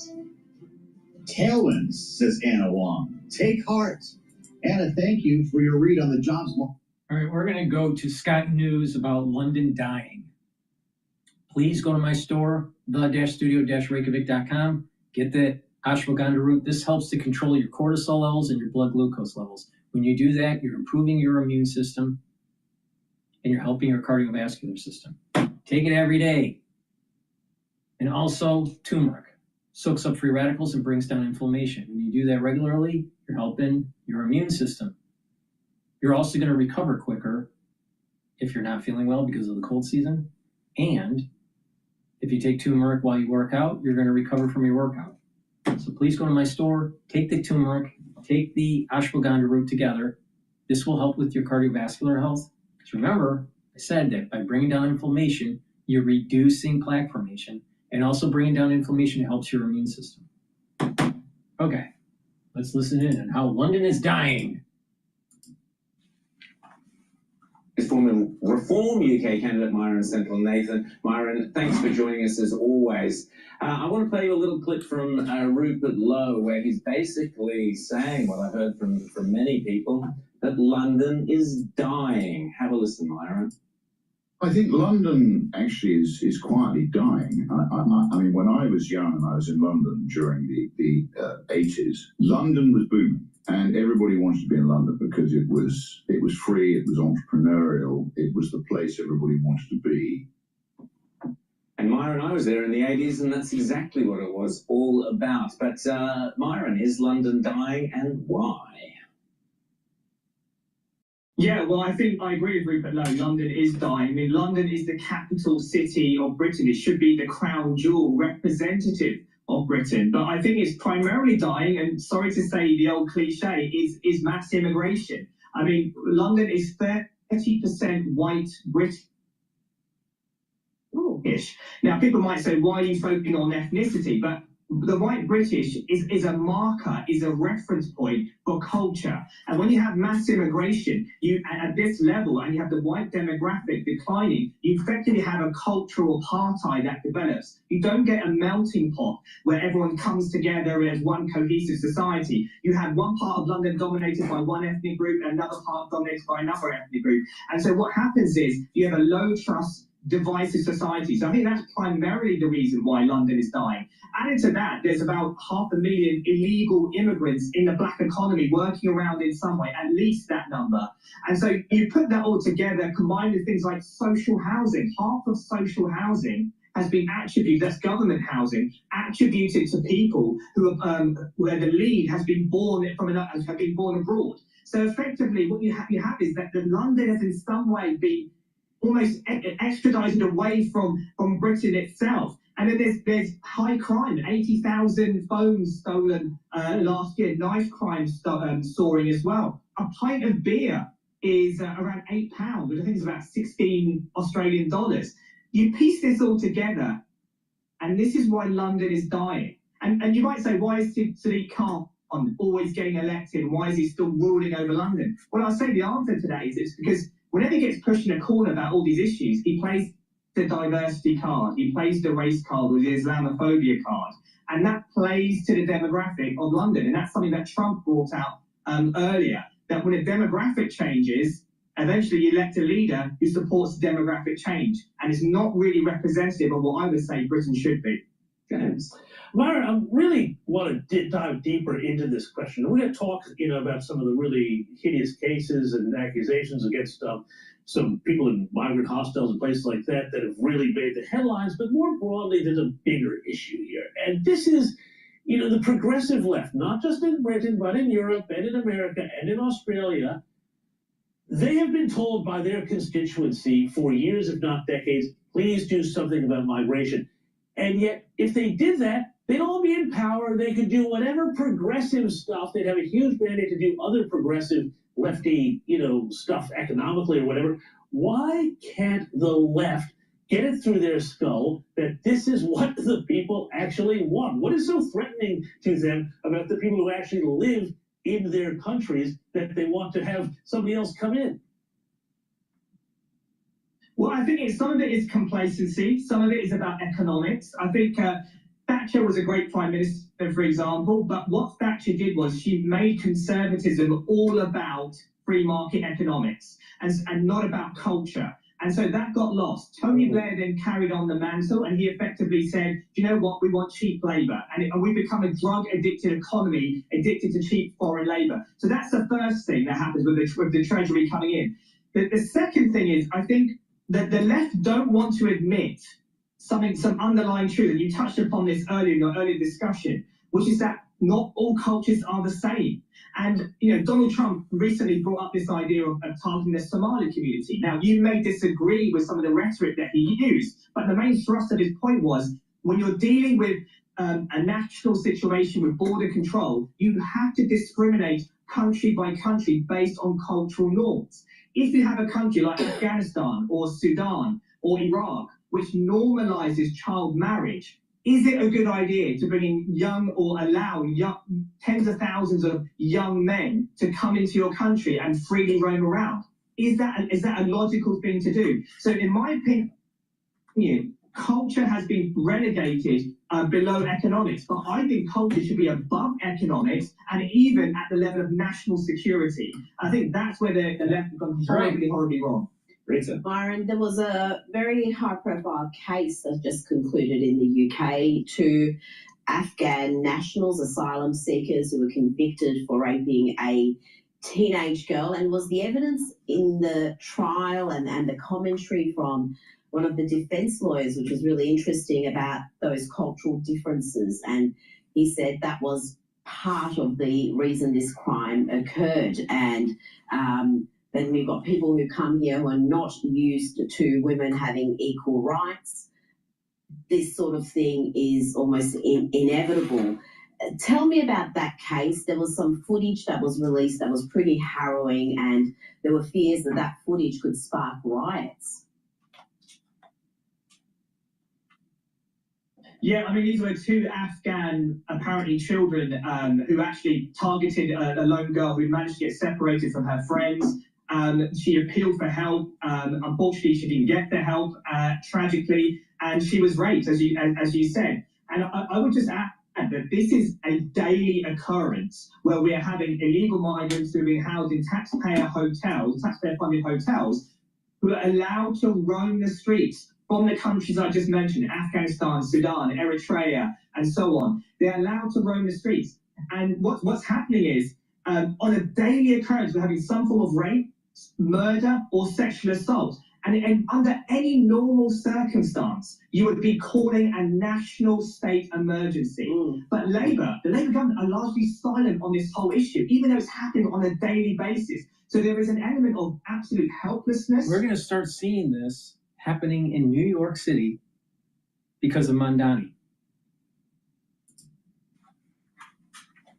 Sense of despair, a sense of frustration and rage, because every crime committed by an illegal migrant has the fingerprints of Keir Starmer and the Labour government. You can't compare these crimes with ordinary crimes committed by British citizens. And Afghans, for example, are 3 to 4 times more likely, if not, and by the Centre of Migration Control actually says it's 22 times more likely to commit sexual assault than the average Brit. So this is a massive disproportion, and we are allowing these people into our country who shouldn't be here. They should be detained, and they should be deported. The last thing they should be doing is allowed to be roamed free on the streets, and that is what has happened every single day. We're getting these incidents come forward. Myron, I also wanted to ask you a little bit more of what Rupert Lowe spoke about with London and the problem with London, and I suspect it's the same in other major cities. But all these insane climate regulations and so on. So Rupert Lowe specifically pointed to London having like a 20k blanket speed limit. There's all those ULEZ kind of emissions zones where if you have this type of car, you can't drive. There's the regulation. I know last time I drove in London, it was just a horror show. It was just a nightmare. And this has led to small little rural shopping centres and that closing down. You're not getting the small businesses. Does he have a point with that? Is the climate cult, if you like, really starting to damage places like London? I mean, Sadiq Khan has introduced these ultra emission zones, ultra low emission zones, where he's really put you have to pay extortionate amounts for if you're running a business and you're trying to get around London in a big van, construction and so on. all of these things, it just makes it completely unviable. So you combine that with also, I would say, trains are often very late. We often have strikes. The unions are very powerful, especially under Labour these days. So all of these things combined means that London is somehow paralysed. Like I said, there is this sense, we're going to put it quite succinctly, that there is this sense that we are dying. We are losing faith in ourselves. We are losing faith in public services, the ability that everything is broken, nothing seems to work. That is the mood. Combined with a fragmented, low-trust society, this escalates and amplifies the whole situation. But definitely, Sadiq Khan, with its diversity, and it's also climate change. Those are the two classic things that Labour keep banging on about. Sadiq Khan is no different. Myron Central Nathan, always great to chat to you, and you stay up late to chat to us, which is great. Thank you so much. You've been a big part of the success of this year, Outsiders, and we look forward to seeing you next year, and have a very Merry Christmas there in London. Being a football player with plaque psoriasis is challenging. The football locker room is always a place where people are going to see your skin, and you can't hide it forever. I'm Dallas Goddard, professional tight end, and this is things with the administration. We heard some of the pushback from Pete Hegseth, as you guys were just discussing about releasing the full video. We've certainly heard from Republicans included who say that they would be okay with the video going out publicly. And there's still questions about what is the end goal here. What are they trying to do? What's the final the final outcome that the administration wants? And I think there are some senators in both parties that are still asking that. Well, it sure sounds like it. We heard just a couple of days ago from Congressman Jim McGovern, the Democrat from Massachusetts, has a war powers resolution expected to hit the floor this week. We know that Senator Ruben Gallego has his own in the Senate. There could be others, Jonathan. Will we see a war powers vote before everyone leaves for the holidays? I'm not sure that we'll actually see a vote. I think we'll see an attempt. Senator Adam Schiff has said that he's going to attempt to get unanimous consent in the Senate for a vote to kind of skip past the normal procedures that are required. I expect that would be blocked by somebody because it only takes one person to block it. But Democrats are definitely trying to put this issue front and center and to make Republicans take a public position on this, which I think there's, split opinions within the Republican Party about not necessarily the actions in Venezuela, but whether Congress should be involved at this stage. Yeah. Reporting that the administration will show video of the second strike on the double tap on the 2nd of September to members of the Senate and House Armed Services Committees. That'll take place later this week. Jonathan, do we know anything more about it? Not yet at this point, at least not to my knowledge at this point. But I think that's something that a lot of these senators have been looking for, and we'll see. I think the wider the circle gets, the harder it gets to kind of keep something like that kind of secret. Mm-hmm. Isn't that the truth? I want to ask you about healthcare. This is the other matter at hand this week on Capitol Hill, and we might actually see some voting, but apparently not on a bill to extend Obamacare subsidies that are set to expire at the end of the year. What did we learn from Speaker Johnson today? Well, they're not going to allow the amendment that a group of moderate House Republicans wanted to have a vote on that would at least give them a chance to say, hey, we tried something, we voted for something to extend some of these subsidies. Now, as we talk right now, some of those moderates are meeting with the Speaker again to see if maybe there might be another different option that might be possible. So it is still a pretty fluid situation right now. There's some committee votes later today, floor votes, that could tell us kind of how this is going to shake out. The bottom line is it does not look like there's any chance of anybody actually solving this problem between now and the end of this year. They may try to attempt it in January, but there are different Republicans who are trying to find a path forward, or at least show that they're working on the issue, and it's unclear if their leadership will allow them even that kind of vote. Well, we know there's a discharge petition that Hakeem Jeffries is pointing Republicans to here. I don't know if it has a chance, Jonathan, you can tell us. I believe it's got 214 Democratic signatures here, would force a 3-year extension on Obamacare subsidies. Does it stand a chance? So it kind of depends, I think, on where these moderates, where they get with Johnson, and if they feel backed into a corner or not. They feel like they need to show their constituents and their districts that they're doing something. If Johnson gives them a vote, that might be that thing that they can show them. But if he doesn't allow them a vote, then maybe they need to sign the petition to say, hey, we did all that we possibly could. So I think that's what Hakeem Jeffries is counting on. I don't know yet, though, that they're going to cross their party in that way. That would be a really big step to cross their leadership. That would be huge. But they're meeting with Jeffries right now, Jonathan? Is that the idea? Johnson right with now. Johnson, They're meeting with Speaker understood. Johnson. So to get, if they can get something else to vote on, maybe that gives them a chance, and then they probably would not sign that discharge petition in that case. Well, this meeting's going to be awfully important then, I suppose. You know, it's the first day I saw somebody put a number of days until a possible government shutdown in one of the Washington tip sheets. It's 45. If you want to start the clock here, producer James, and I don't think we're at that point yet. Jonathan, everyone was saying this was a ridiculous question to ask even a couple of days ago, that after a record-setting shutdown, no one would have the appetite for it. Now it's getting a real thought that if this falls apart when it comes to healthcare, the government may not be funded at the end of January. That's when we run out of money. What do you think? Yeah, I mean, I think I would still bet against it, but the odds are increasing, as you point out. It's a little less implausible than it was a little while ago. The Senate was supposed to try to get some spending bills moving through here before the end of the year to kind of tee them up for the start of next year. They haven't been able to do that yet. So already they're kind of falling behind where they hope to be. And some of the Democrats who crossed lines to end the shutdown that we saw in November are saying, listen, if we don't get the healthcare vote, the healthcare extended, they might not be as favorable to funding the government in January. So it's certainly a risk right now, and a rising risk. Either way, everyone's leaving Friday no matter what happens, right? That's for sure. That's the one thing. There's a lot of unpredictable things, but Congress making it out on time for the vacations, there's no doubt about that one. But we can have faith in some things still in Washington. Jonathan, great to That's see right. you. Jonathan Samari, Bloomberg Government, live on Capitol Hill. There you see him in the halls of... Please go to my store, the-studio-reykjavik.com, and get the lignans. Lignans is a powder. You take it every day. You mix it with soft foods or filtered water. This will bring down inflammation, help your immune system and your endocrine system.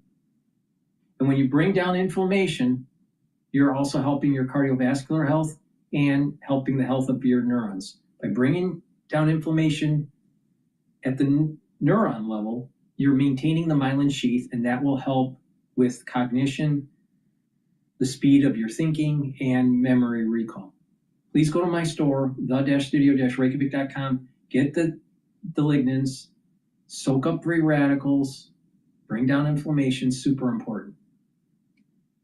Use discount 5 and you get $5 off any order. All right, let's listen in on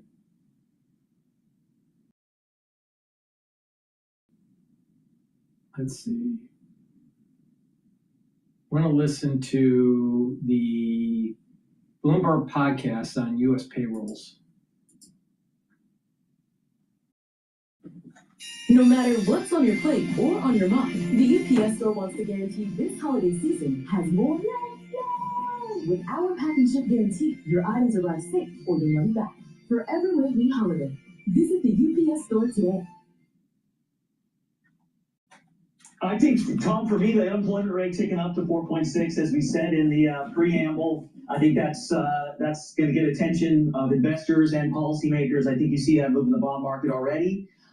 After that, I quickly looked at your non-farm payroll. I mean, I guess on a positive note, if you want the West Coast optimistic spin, you did have a negative October, but total private, if you exclude the government payrolls, didn't look too bad, Tom. You're talking about 52,000 in October. You're talking about 69,000 in November. You mentioned the 3-month average. We do like to look at that as well. And the Bloomberg economics team absolutely right. That 22,000, that's total non-farm. If you look at just private, it looks a bit better. It's 75,000. So I would still characterize that as soggy, to steal your phrase, your reference for retail sales. And I still think the risk here is a higher unemployment rate. And so I think this brings the Fed already back into play. We've got a lot more data before the next FOMC meeting, but I think the bond market will react, if I'm not mistaken. I'm going to go to the 3-month average, but Jeffrey, with your study at Claremont of politics, a 75,000 private statistic or a 22,000 non-farm payroll 3-month average. I don't care what flavor you are, Jeffrey Cleveland, that's politically unacceptable. I agree. I don't want people, I do get messages from people, friends, family, and they say, it's okay if we have soft job growth. as long as the unemployment rate stays low. Well, bad news, everyone. If we have slow job growth, the unemployment rate tends to tick up, which is what we're seeing in the last few months. And I don't think 75,000 is politically palatable. I agree with you. So the risk here is additional rate cuts in 2026. And the bond market will start to sniff that out, I think. So how do you think the Fed here, I mean, again, looking at the work function, we're kind of going in today thinking one, maybe two rate cuts. Sure, I'm all over the work function. How do you think that maybe changes in the coming days? I think you're going to get more priced in. In our view, if the unemployment rate continues to trend up, and in our forecast, we do have inflation moderating. I think that's important to note as well. The Fed, we have, in our base case, the Fed cutting 3 times in 2026. So work is probably underpriced at this stage, and that 4.6% unemployment rate bolsters that view, I think. Well, let's jump ahead here. I mean, that's what Paul Sweeney wants, and I want, and Jeffrey Cleveland wants. Kent Manny's taking notes from Invesco over here. We'll get to Christina in a moment. But the bottom line, in 2 days, I get am I right? It's a legit CPI report on December 18th. Is that right, Jeffrey? We get CPI on December 18th for November. So, I mean, definitely that will be interesting to take in. We do think when we look at the main components of CPI, what we think will drive inflation in 2026, we think goods prices will cool off. We think non-housing services prices will also cool given the weaker labor market. And we do think housing has been a big thorn in the side of the CPI, the policymaker community. So we expect some relief in the housing component. So when we tie that all together, we do get core inflation trending back towards 2% next year. So that's kind of how we're looking at things. Jeffrey, I mean, it's inflation again. We're going to hear some more inflation later on. We're hearing that maybe that cost of housing is coming down. How does that housing figure into just kind of inflation? Because for a lot of people, that's a big component. Yeah, I mean, for the CPI, it's a big chunk. We're talking about a third of core CPI. It's a little bit less of an issue in core PCE, which is the Fed's preferred inflation gauge. But the data is slow and sticky, at least the government data. And we do see scope for the housing component of those indices to continue to cool off. That's good news. But I think it's more of the government data catching up with the reality on the ground. I think we've already seen in private sector metrics of rent and things of that nature a cooling in the housing component. But that should, people have said to me, we're sticky. Inflation is sticky. It's stuck at 3%. I think a portion of that is housing. As that cools off, core inflation will head back to 2%. Alrighty. Please go to my store, the-studio-reykjavik.com, and get the Boomer Boost. Boomer Boost has 68 nutrients. It is a very comprehensive compound profile shown on the screen here. You can also read the label on my website, the-studio-reykjavik.com. But get the Boomer Boost. Boomer Boost will help different systems. It targets different systems. It will help with brain function, musculature, rev up your metabolism and your energy levels, help with your cardiovascular health. It'll also help with controlling your A1C levels. It's a very powerful compound here. And if you stack it with my larger protocol, you'll get further benefits. That larger protocol is the following. The foundation of that protocol, take the multivitamin and the probiotic. First pillar, max 35 or cleanse. That will boost up your immune system. Second pillar, C60. It's going to soak up free radicals. The third pillar, the turmeric, ashwagandha, and lignans taken together will help to supercharge your immune system, boost up your immune system, and help with cardiovascular health. And Boomer Boost revs up your energy levels and your metabolism. Take this every day. This is a month's supply. And if you stack it with that core protocol that I just mentioned, you're really going to slow down the aging process and get healthy. But it's a holistic approach. It's taking the proper supplementation, with proper diet and exercise, drink filtered water, make sure you stay away from processed foods, learn new things, do some cardio and resistance training, balancing and stretching exercises on a regular basis. And what you will find when you do that with proper sleep, you're slowing down the aging process and you'll look younger. You'll feel that you'll have more vitality and you'll be more active. So please go to my store, the-studio-reykjavik.com. Click the link that's in the description to get to my website and get the Boomer Boost. Make sure you use discount 5 and get $5 off any order. If you spend $100 or more, you get a free gift until supplies last. Okay, I'm scanning what's new in the posts here.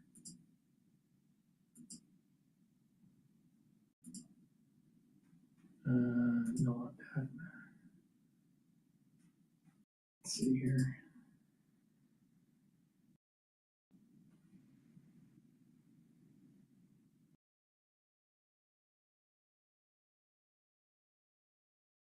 Now let's listen into Fox News. Peter, Mr. Billingsley. Sorry, got a little lost in the sauce there.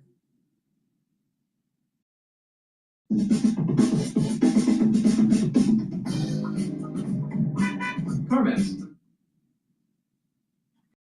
So the news continues. We're getting some more answers on a couple of things and still waiting on others. So police are looking for this person in connection with the shooting that killed at least 2 people and wounded 9 others. Investigators describe the suspect as 5'8", and they say that's a stocky build of a guy.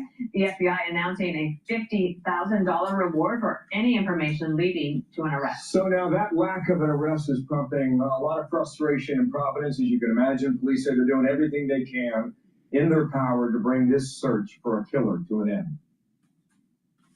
We're going to continue to collect evidence, and if it leads us to something to that nature that's going to be extremely helpful for us to identify somebody, we'll be the first ones to put it out. What I can tell you is that this individual definitely targeted Brown University. So, Brian Yannis now back again today on campus with the latest from Providence. And Brian, what do we have? Good morning, man.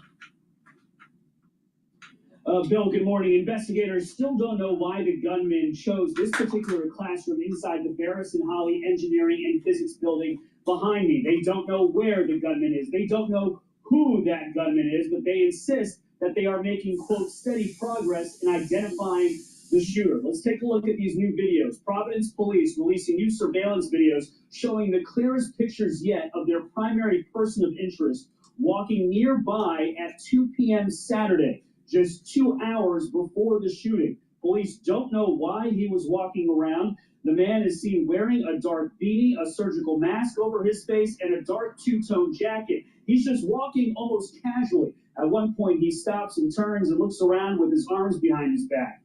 The Attorney General says new videos are coming into authorities at a much faster clip after the weekend. It's critical that we reconstruct this man's movements both before and afterwards. So my hope is that we will eventually have that pattern. But when you ask Steph, why are they looking in particular areas, where he was, and what his movements are developing as we obtain additional evidence. The FBI says the man is 5'8", with a stocky build and considered armed and dangerous. Police have not provided a motive, and contrary to an eyewitness who described the gun as long and big, police say the shooter used a small caliber 9mm handgun. They do not have the weapon. The FBI has sent more resources to assist in this investigation on the ground. Yesterday, for the first time, we saw 24 FBI evidence response team members. I want to rewind what they just said. Something doesn't make sense. I just knew it was just me. Okay, let's listen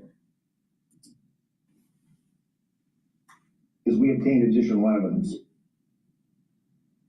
The FBI says the man is 5'8", with a stocky build and considered armed and dangerous. Police have not provided a motive, and contrary to an eyewitness who described the gun as long and big, police say the shooter used a small caliber 9mm handgun. They do not have... So you have an eyewitness saying that a large gun, but the authorities are saying short gun. Maybe there were 2 people.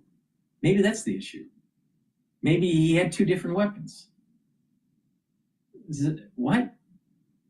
How could you get it wrong that it's a short, handgun kind of thing versus a long gun? Now, some guns are designed where you can put a handgun into a larger stock, and turn it into a rifle. Maybe that's what he had. But I'll tell you, that's how could you get that wrong? And again, where's the sketch? Didn't they do a sketch?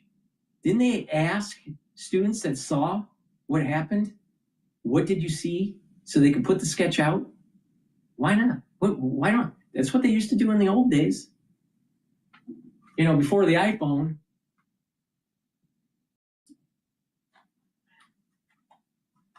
The FBI has sent more resources to assist in this investigation on the ground. Yesterday, for the first time, we saw 24 FBI evidence response team members conducting grid searches at the scene and across the street, searching through the snow, the bushes, shrubs, dumpsters, and garbage cans. We saw them pick up several items, an empty glass alcohol bottle, what appeared to be a piece of blue plastic or a glove, anything that could perhaps have been tossed or touched by the shooter. Now, days after Brown University canceled this is projects classic. Forensic evidence collectors in the garbage can.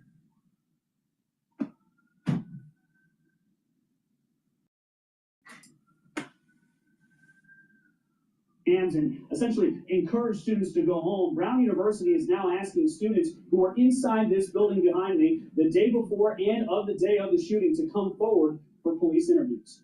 Dana? Okay, Brian, hang on 1 second. Brian, I just wanted to ask you one thing, because Jim Garrity writes in the Washington Post today this headline, it's an op-ed piece saying that an infuriating wrinkle in the Brown University shooting, that old buildings can have new security cameras installed. You would figure that no matter which direction the shooter fled in, he would have passed by at least one camera that could have gotten a glimpse of his face. But you told us something just before the show that our viewers should hear. Yes, and that's right. So this engineering and physics building is actually on the edge of the main campus, to across the street where we saw the FBI looking, and those surveillance videos that you're seeing are actually on streets that are more residential. So it's possible that this gunman did not have to walk on the main campus, throughout the campus, for instance, where there would have been more cameras just to my left, to get to that building. Did the shooter know that this engineering building was unlocked during final exam? Did he know that this old building didn't have the cameras? I mean, that's part of the investigation. But this is a residential area. Those cameras that we're seeing are ring cameras from people's businesses and homes. Yeah, we're told it's a small campus. You can walk across the entire campus in about 10 minutes' time, which means the home surveillance cameras become more and more important in this investigation. Brian, thank you so much. Brian Yanis on campus there. Thanks. And we're joined by James Gagliano, retired FBI supervisory agent. Thank you for being here. The Providence police chief in their press conference last night went like this. Watch. Why would you be now looking in the bushes for something on Waterman Street 2 days later after it snowed? So I just answered John the same question about investigations. They turn and lead in a different direction. We might have used all our energies in the first few days to investigate something. And here we are now headed back to that same place to continue to investigate. And that's why you saw that, because the investigations change on a daily basis. James, what do you make of this case? Because previous shootings like this, the shooter wanted to be known, didn't necessarily want to flee. So is there a clue there as to what kind of a person this was? Yeah, we still don't have motive, Dana and Bill, and that's going to be a big piece of this. But the aperture of the investigation is opening up. Every day we're getting more and more video. Why is that? This only happened 65 hours ago. So you remember the Luigi Mangione case, 5 days to find and capture the shooter. In the Tyler Robinson case, where he shot and killed Charlie Kirk, took about 3 days. Most people were away for the weekend in those surrounding neighborhoods. Now they're coming back home. They're going looking at the Ring cameras, and we're getting a better idea on this. Dana, to your point, you brought out the Washington Post column written by Jim Garrity. In that column, a student back in 2021 had written and complained about the surveillance state at Brown. To Bill's point, Brown University is a quarter mile by a quarter square mile. It's a postage stamp, and there are 800 security cameras blanketing the campus. If he was on campus, we've got to find better video to move this investigation forward. I mean, great in the sense that it's good information. James, here is one of those students talking about that point and a bit of the frustration here. Give this a listen.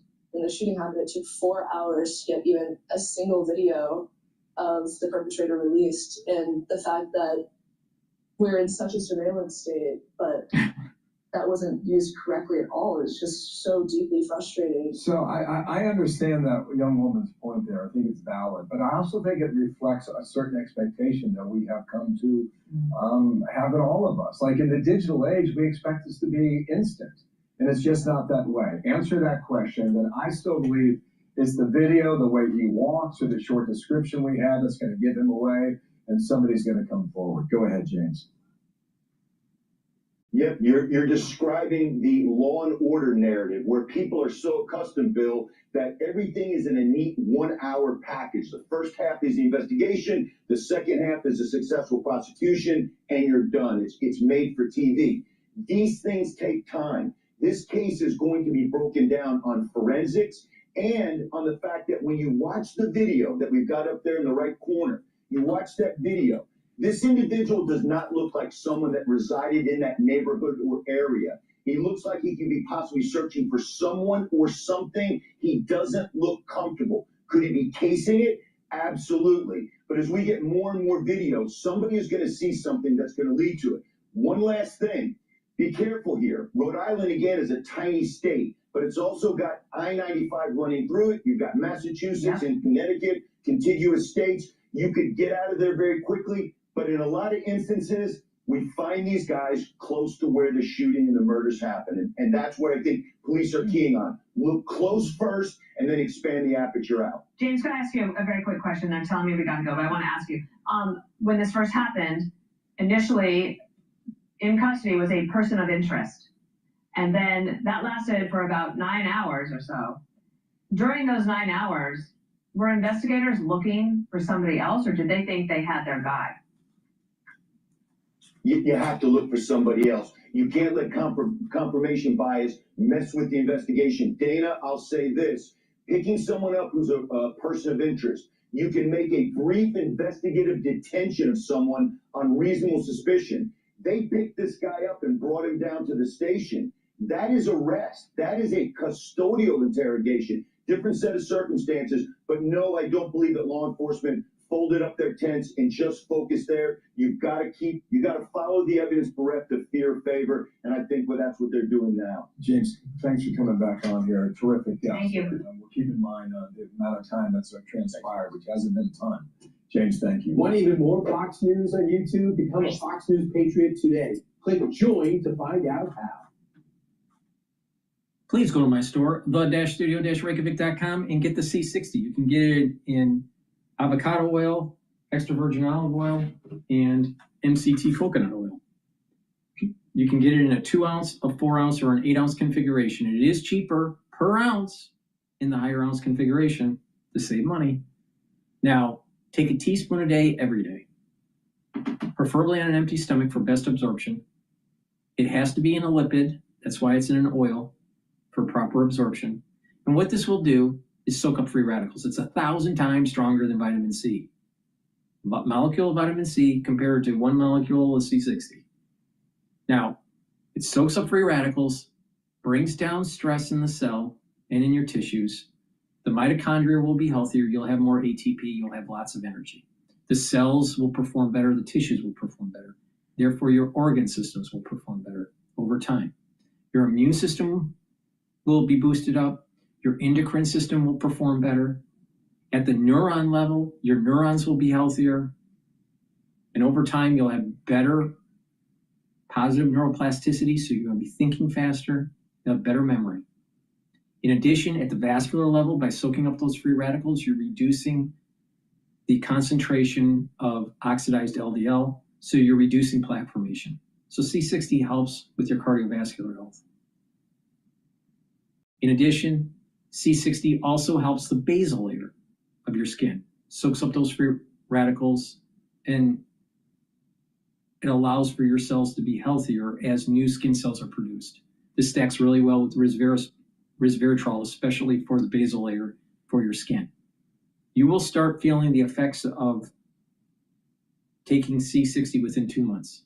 You're going to have a better immune system. You're going to have a better endocrine system. You'll have more energy. And then over a year, taking it every day, you will look younger. So please go to my store, the-studio-reykjavik.com, and get the C60. It's very potent. I've been taking this since 2016 every day. So please go to my store, get the C60. That's the end of my broadcast. Make sure you use discount 5 to save some money. If you spend $100 or more, you get a free gift until supplies last. Get some supplements for improving your health. Take my advice, stack them the way I've been telling you to. Do some holistic approaches to improving your health, and you're going to slow down the aging process. Get them as gifts. Try to convince someone to get healthier. And if a society does this more regularly, they'll be more productive, they'll be healthier, and our healthcare costs will go down. So please go to my store, the-studio-reykjavik.com, and get the great products that I offer. Thank you for listening and have a nice day.